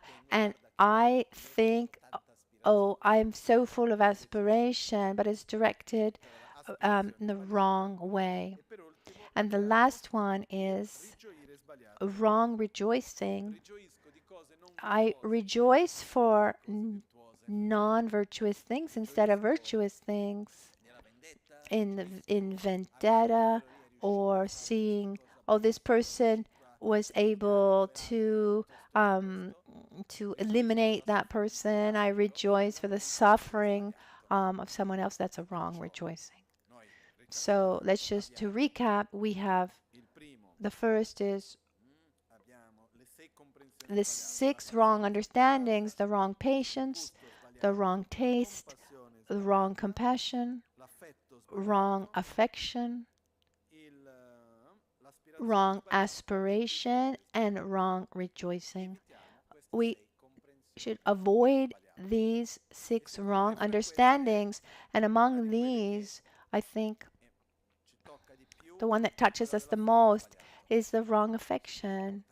And it's important to be careful of all 6, but this one in particular. Number 16, don't be sporadic.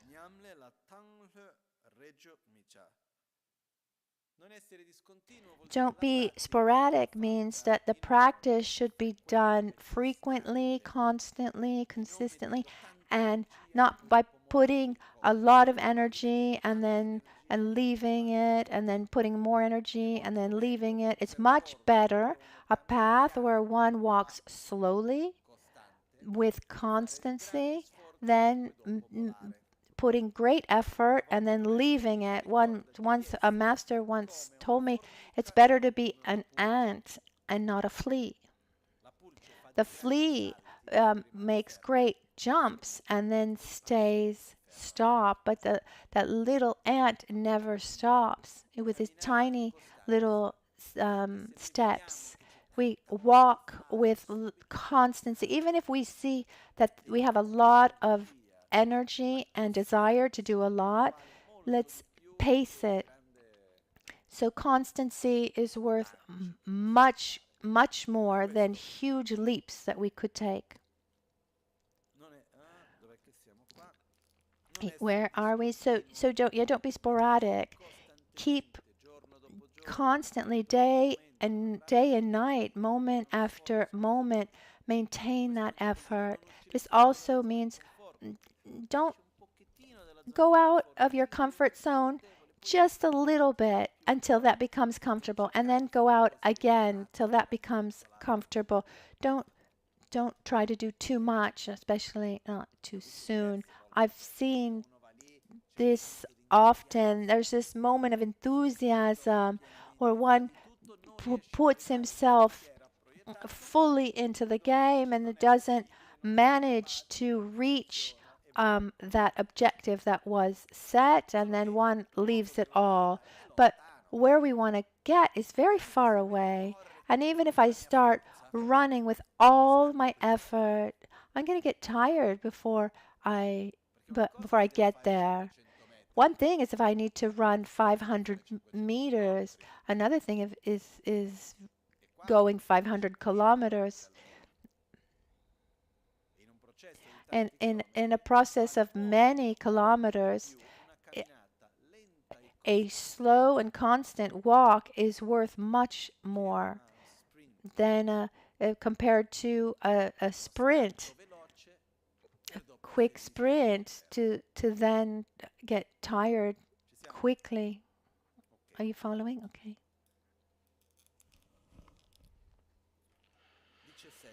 17. Practice unflinchingly.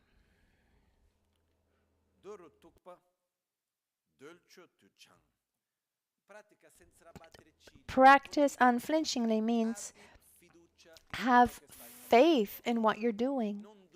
Don't doubt, even for an instant, the path that you're on. The example Trijang Rinpoche gives is the story of the lady who makes a stone soup. There was this monk who, after many years of studying, maybe 25 years after, goes to his faraway home, and he finds his old mom alone, very, very poor. But she wasn't that bad off.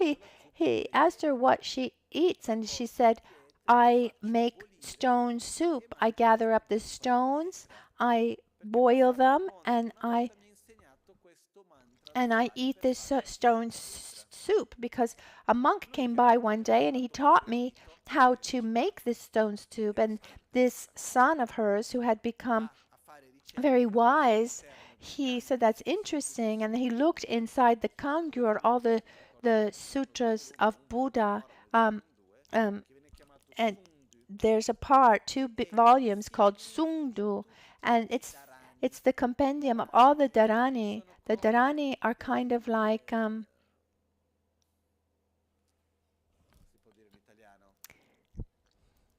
spells. The spells maybe not the right word. Formulas, let's say, that are particular for and then for many, many different reasons. There's an enormous number. There's one for sleeping, there's one for something else, etc. And today, maybe there's one for sleeping that we should look into today. And there within, there's one to transform, how to make stone soup. And so he went and he found that dharani, and he saw that his mother was doing it, but she was reciting it with the wrong pronunciation. And And he thought, well, if she recites it correctly, it will come even better. He said, that's wonderful, but you're not reciting it correctly. The correct way to recite it is like this. And she said, oh, okay, thank you. And then he left to go find other people, encounter other people. He came back about a week later, and he came back to find his mother extremely weak and thin. And he said, what's wrong? And she said, my soup doesn't work anymore. He said, are you doing the mantra? She said, yes, the way you taught me, but it's not working anymore. And he understood that when he told her that she was doing it incorrectly, she lost faith in herself. And then he said, hold on a minute. Let me check again. And then he pretends to check, and then he came back to her and he said, I was wrong. I was the one wrong. You were doing it perfectly. And then he recreates her self-esteem, her faith in herself, and she was able to make the soup again. There's another story. In the ancient India, there were these competitions among the spiritual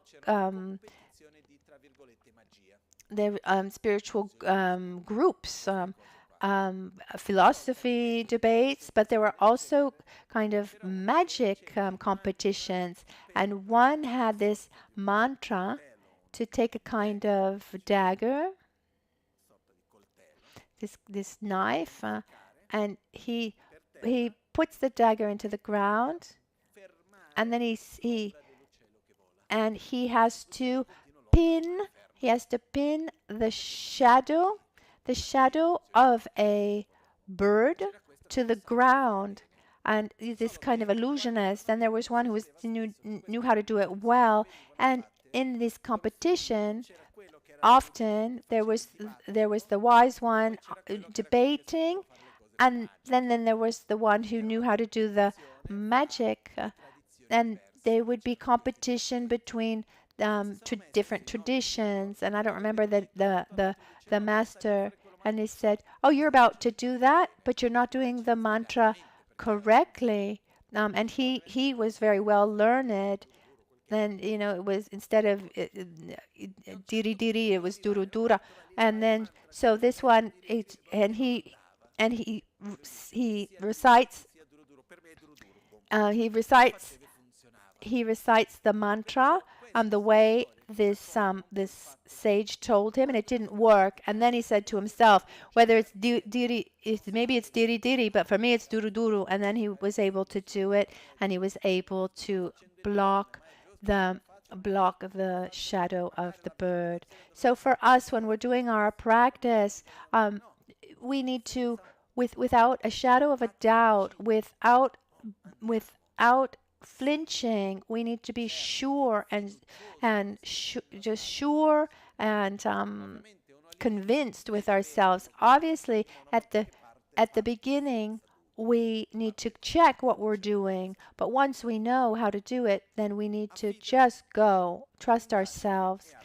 The next one, release investigation and analysis.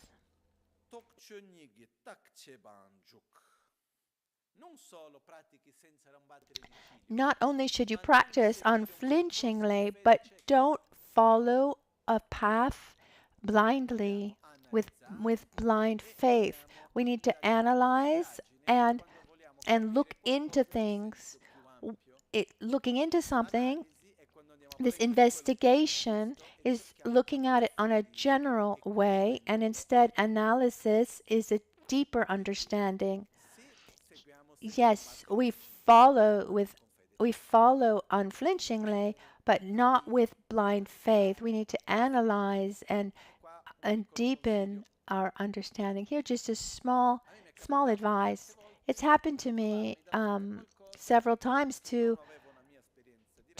be in front of something for which I didn't have my own direct experience, and I couldn't really understand it. What do we do when that happens? You can set it aside on your waiting list of things to understand.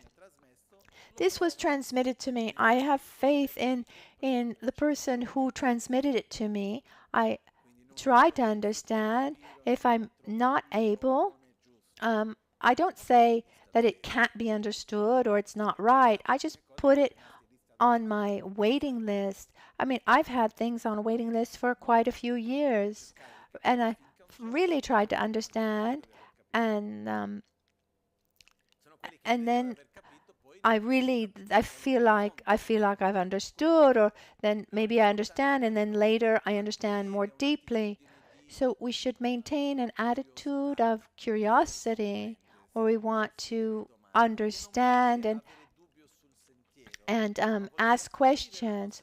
And this isn't about having doubts of the path itself, but it's about opening up our minds so that we can deepen our understanding. So asking questions, but don't doubt the path.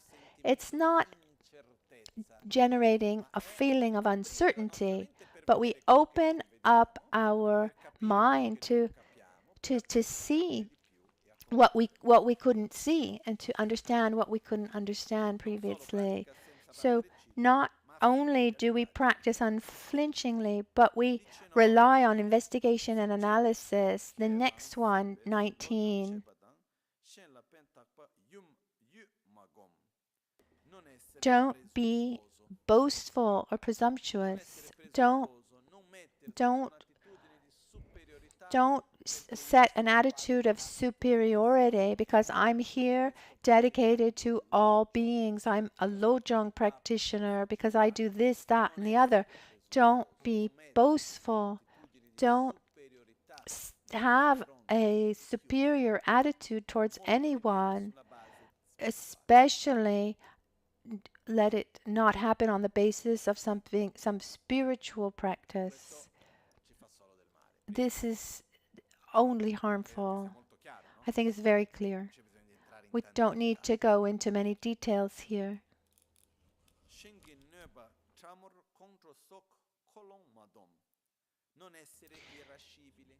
Don't be short-tempered. Don't react with aggression like this. Because something happens here, or someone speaks to us in a way that we don't like, and then right away one reacts. Even when there are those moments where we're quite nervous, and I think that happens to everyone. For me, for example, it happens to me every once in a while, luckily very rarely, but there are moments where I feel a little nervous, where I see that there's this different level of sensitivity where things that normally wouldn't bother me are bothering me a little bit. What I see that works for me, I see that there's something within me that is making me live and experience that. So we need to protect ourselves and not get into situations that then we don't know how to manage them, and don't project onto the external surrounding world, but recognize that it's an inner sensitivity. So if someone asks you something, or if there's a particular a particular situation, recognize that I am sensitive in that moment, and it's not reality, it's not the external surroundings that is the problem. It's the concept of mutual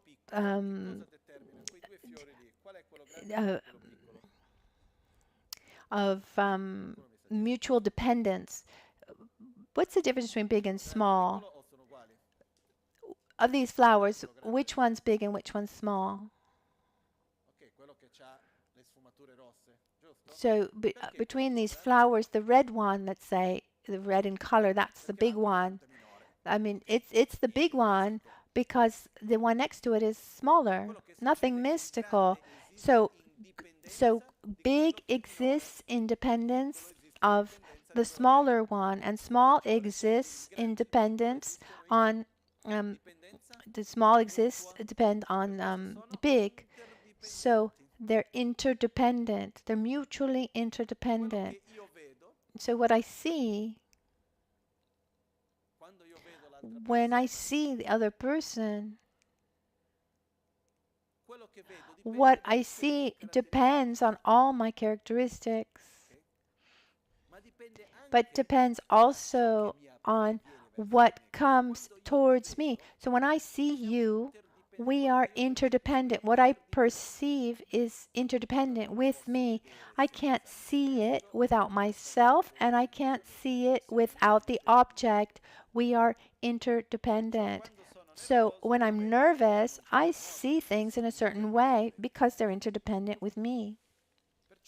So don't be short-tempered. Recognize that we have moments of nervousness also for astrological reasons, for physical reasons, for emotional reasons, but in no way should we react with aggression. So when we feel that pressure cooker is creating too much pressure, let's let out a little bit of steam and not explode. Don't be short-tempered.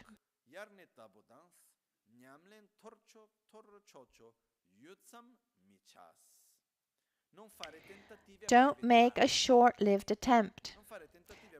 That means, one, don't be like summer weather, because summer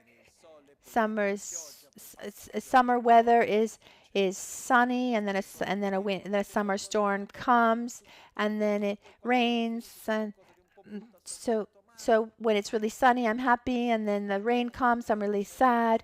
No, let's try to maintain a certain balance. Okay, there's something nice. Okay, that's nice. So something unfortunate happens. Okay, we don't need to be so moody and have so many highs and lows, and at the same time have a practice, a path that when faced with the first difficulty, we abandon everything. We need to walk with very stable feet, where everything that happens, we're ready to face it. Maybe there are times where I'll stop, or I'll walk a little bit more slowly. Sometimes I'll be able to walk even more quickly. Regardless, I'm still moving forward. So here when it says don't make a short-lived attempt, one, don't allow yourself to be in a state of, don't be moody, where we lose our balance for the smallest of things. So we're very joyous when things go well, and then we're terribly upset when things go badly. We need to maintain an inner balance along the path, and at the same time, don't follow a practice where we just abandon things when we run into trouble.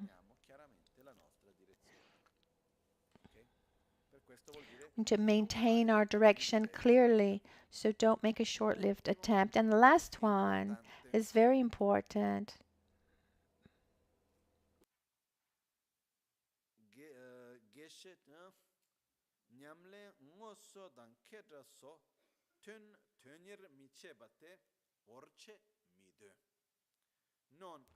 Don't expect gratitude.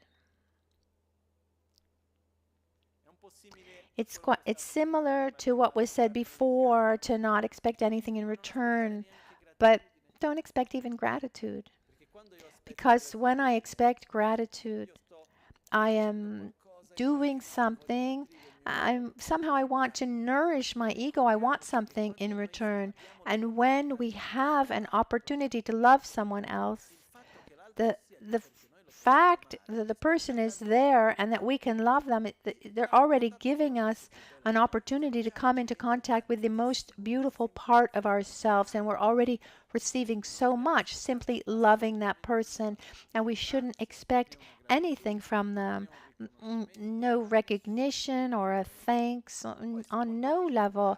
And if someone thanks us or oh, how nice that you're able to see positive things, that you're able to feel gratitude, but we're not doing it for that reason, and we're not waiting for that. Someone might say, that's hard. That means really walk against the current, swim against the current.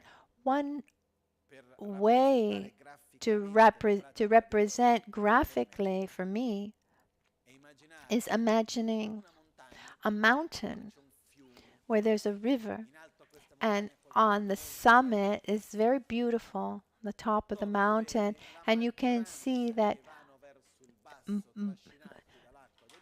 most are down in the valley because they're overwhelmed, and they're down in down below at the bottom of the mountain, and those practicing Lojong are there walking up with difficulty up the mountain or trying to scale the mountain. So practicing Lojong is going against the current.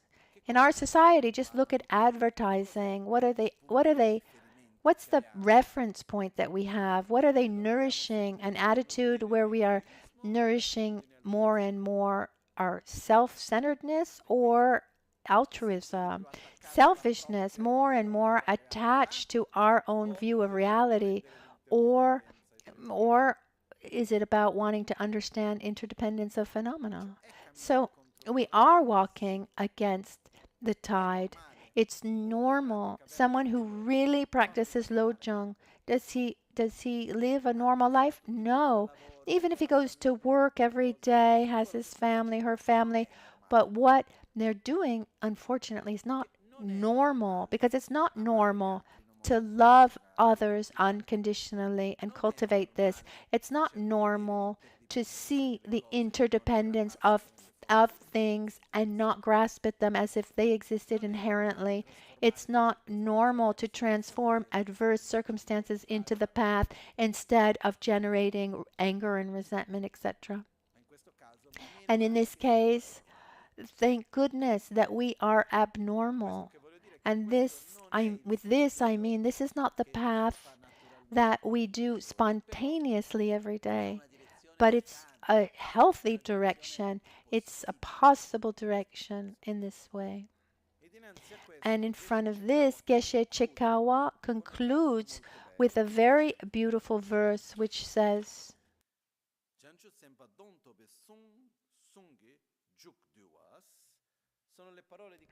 these are the words of conclusion. Geshe Chekawa, who had the mind of awakening the bodhichitta, and he says,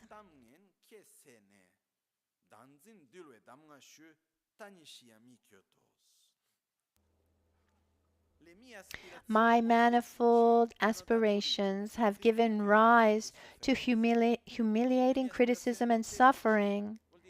My manifold aspirations, it means that for such a long time I tried to be happy, but I ended up with feeling worse and greater conflict. I tried in many ways, but having received instructions for taming the misconception of self, for taming selfishness and ignorance, Dagsin makes reference to both this grasping at the self and the wrong view of self. So having received instructions for taming the misconception of self and ignorance, even if I have to die, I have no regrets. Obviously, of course, he will at some point die. It's ta means now. So even if I have to die now, I have no regrets because obviously he will at some point have to die. There's an error of the translation. So I tried to find happiness in so many ways.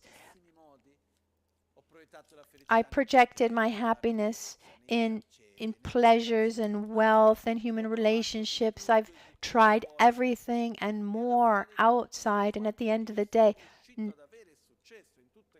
as even if I've had success in those things, no matter how much success I had in these things, there was dissatisfaction, suffering, anger. So you tell me, how much energy have you put into material things, into relationships with others?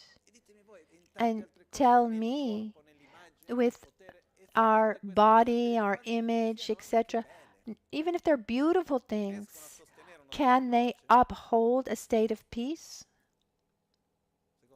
In your opinion, no. Finally, we come into contact with something that can uphold a state of peace. And practical, real tools, accessible tools are given to us to reach a state of peace, a real state of peace, and help others do the same.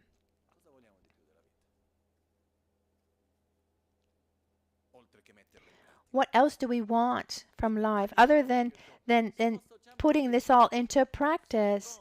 So Tanyi Shiyang Mi Kyu Tong. It's an expression. I could even die now, which means I have no regrets. I'm not expecting anything else. I have no other expectation. I can't expect to have more than what I have now. It's this joy that one has in seeing the beauty of the Lojong practice, which is not seeing this real opportunity to develop love and wisdom, where then we can become a real positive interdependence to realize this for ourselves and others. When we look at the world around us, are these good times or bad times?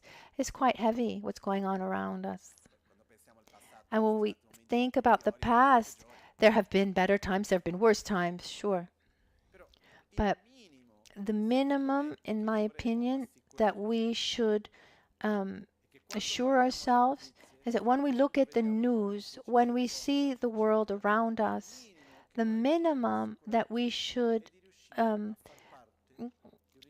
ensure ourselves is being part of a positive interdependence. In other words, try at least to be part of the solution and not the problem. This is the minimum that we should try to realize.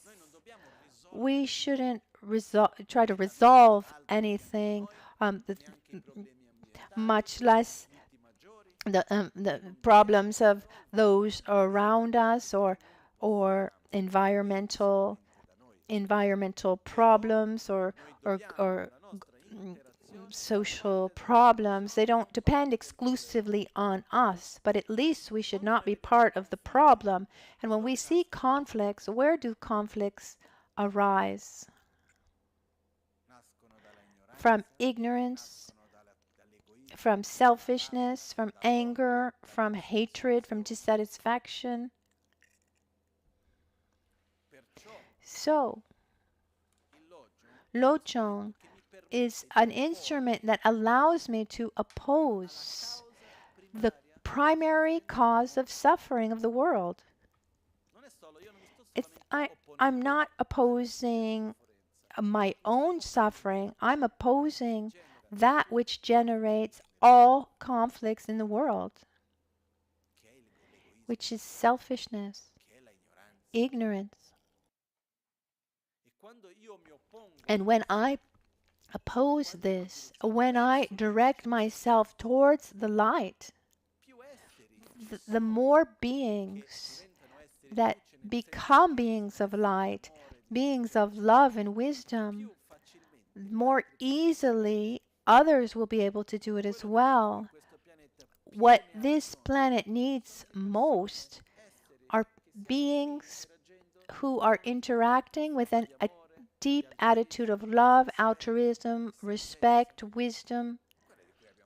That's what we need most, more than any other thing. This is what we really need. So when we're able to live a life as a positive interdependence, where we're part of the solution and not the problem, where we are cultivating love and overcoming our mental defilements little by little, really we are contributing to the planet in the best way possible. And then on a practical level, we can plant trees, we can help education here and there, or give food to those who are hungry, but we also need to go towards the light. Okay? So what Geshe Chekawa has given us, what he gave us, is a real tool, a means that allows us to make our life meaningful. Because otherwise, what do we do? What are we doing? We survive in a comfortable way, in the most comfortable way possible. We try to move away from what we don't like, get closer to what we do like. We fight with one, we make friendship with another, we victimize ourselves here, we blame there. And life goes on, and soon we're going to die, and then we're reborn with the same conditionings again. And it's not said that by being reborn that we're going to, that in our new rebirth, that we're going to have the conditions for us to take a different road. So there's a probability that we will continue to deepen these conditionings. So if not now, then when? Now we have in our hands the tools to make a real change of direction. And this requires constancy, sincerity. We need to apply it in the best way possible, and we need to also rejoice and celebrate what we have, what we do. These teachings, the 7-point mind training, are really, they're a tool, a method, extremely valid for us. And I invite you, I ask you, having received this, because when you receive the transmission, it's like I gave you the tool. I gave you the hammer, whatever it is, this tool. And now with the commentary, I explain to you how to use it. It's important that when one gets home, that one makes sure that from here to home that you take the tool with you. And number two, once you get the tool home, you don't put it in the cellar, or you put it there high on a shelf and say, oh, how beautiful. No, you need to use it every day, in every moment. It should become inseparable. Use it and abuse it. Use it as much as possible in every moment. Make the 7-point mind training your own. Not something that you received and that's it. We need to do it. Make it our own. Integrate it into our lives in every way possible. That's what I ask you, because this is truly a way to make our lives meaningful and to become a positive interdependence in this world in which we live. I just repeat one more time, because what the world needs most is more love and more wisdom. And what's interesting is when there's one being who develops it more, that influences enormously others. And here we can see back in history people who were able to really touch the hearts of many. It's not because they were not because they had great knowledge, but they had that state of love and wisdom within.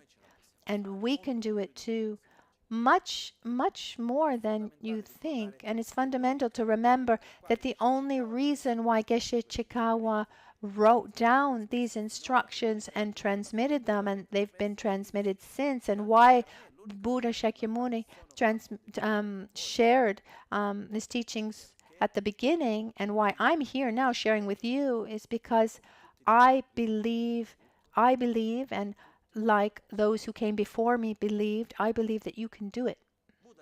Buddha would have never taught if he didn't think that we too could have realized his teachings. So these excellent beings believed in us. Let's try to believe in ourselves. Because the means we have, now we need to have more faith in ourselves, more self-esteem. Really, I can do it. I can make it, and we can do it. I have no doubt of this. What we can't do is to get to our final result immediately.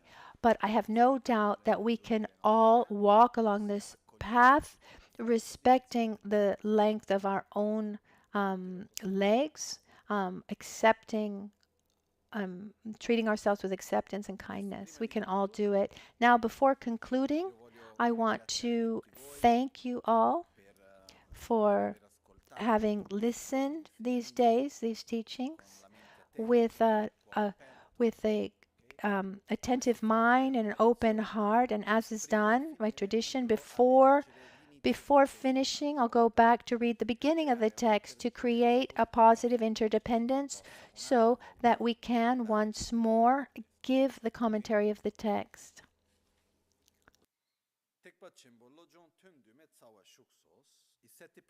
The 7-point mind training of Geshe Chekawa.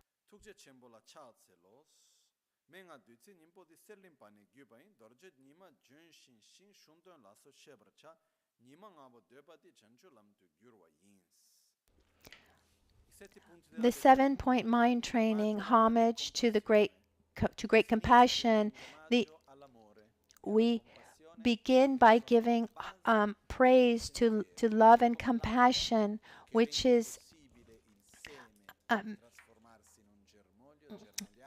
just like water at the beginning gives the condition to a seed to sprout, and that same water is given to the sprout to turn into a plant, a tree, and give fruit.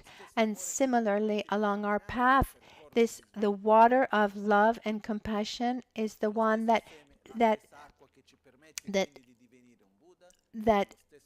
brings us, it gives us the strength along the path all the way to becoming a Buddha, to act for the benefit of all beings. The essence of this nectar of secret instruction was transmitted from the master from Sumatra. These teachings were transmitted. They came to Tibet through Atisha, through his master, Guru Sumanadipa, who lived in Sumatra in today's Indonesia, who received from his masters all the way to Buddha Shakyamuni. You should understand the significance of this instruction as like a diamond, the sun, and a medicinal tree. Just like a medicinal tree, you just need a small piece of it, a piece of its root or bark or leaf, and to enact the healing process. In the same way, just a part of the 7-point mind training is enough to cure your sickness of selfishness. this time of the 5 degenerations will then be transformed into the path to the fully awakened state. So with the 7-point mind training, we can really transform the difficult circumstances in this degenerated age that we live in. We can use these conditions along the path. We can transform them. We can transform this degenerated age into the path. In other words, there's no need to wait for other conditions. So, with this, we understand what the 7 points are and how to put them in practice, starting in the first one, first train in the preliminaries, familiarizing ourselves at the beginning with the preciousness of this life, the certainty of our death, impermanence, the law of karma, recognizing samsara, loving ourselves. And first we familiarize with this, and then the actual practice training in the awakening mind. We train in the development of love and compassion and the development of wisdom. And then we transform the adverse circumstances into the path of enlightenment. And we integrate our practice into every aspect of our life. We observe to see if we are training correctly, and we redirect where needed, and we give strength to our path. We uphold the commitments of the mind training to protect us, and we follow the advice given to practice perfectly the mind training. Now it's time for our final dedications. I dedicate first of all that the merits here generated for peace, peace in the hearts of every being, for the peace of the actions of every being, peace in homes, in everyone's family, in society, in the world. We dedicate so that each one of us, we can have the strength and the clarity to put these teachings into practice, integrate them into our lives, and then transform ourselves and reach a state of peace, of nirvana, and have the wisdom and the strength to help others do the same.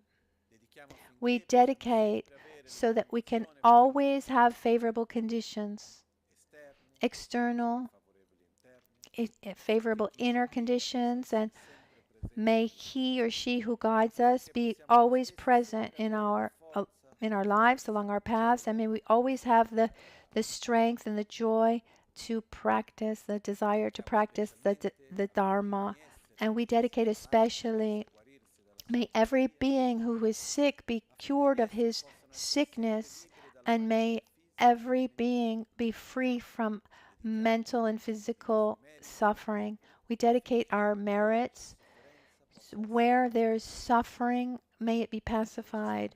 Where there are great conflicts, may they become small, and may the small conflicts disappear. We dedicate for the development of love and peace in every being and in the world. Then we thank for the teachings, and may we constantly be able to put them into practice and be in contact with our path.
niryatayami kewa kuntu yanda lama dan rame cheki pela longche ching sadan lamge yende rabzone dorje change kopa nyurtob sho nimo dele tsendele delek shing ninsen takto delek pe jinge lo kuncho sumke ngod kuncho sumke trashisho At dawn or at dusk, at night or midday, may the three jewels grant us their blessings. May they help us to achieve all realizations and sprinkle the path of our lives with various signs of auspiciousness. At dawn or dusk, at night or midday, may the three jewels grant us their blessings. May they help us to achieve all realizations and sprinkle all the path of our lives with various signs of auspiciousness. Ripetete dopo di me. Repeat after me. Sem Chö Sutro, Sem Chu Sutro, Chö Lam Tudro, Lam La Parche, Myon Warsho. Possa la mente may diventare the mind become the Dharma. possa il Dharma May the diventare Dharma become the path. possa il May sentiero the essere path libero da be interferenze. free from interferences. May the mind become the Dharma. May the Dharma become the path. May the path be free from interferences.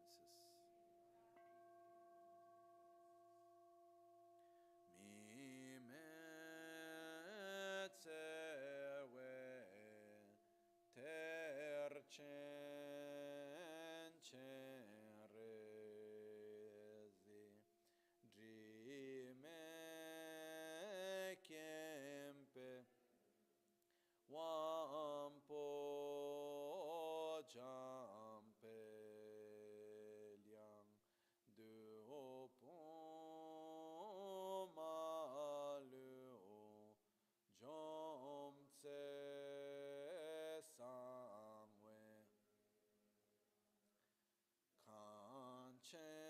kanchen kepe Tsogen tsongkapa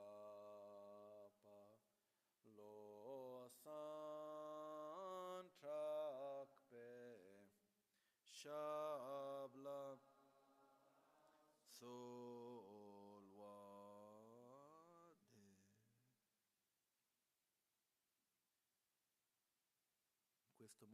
In this way, we conclude the 7-point mind training.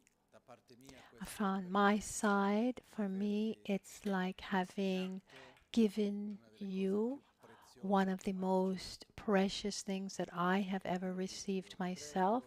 So I implore you to use it everywhere you are and to take care of it and protect it and use it. It's one of these things that the more you use it, the stronger it becomes. Thank you very much.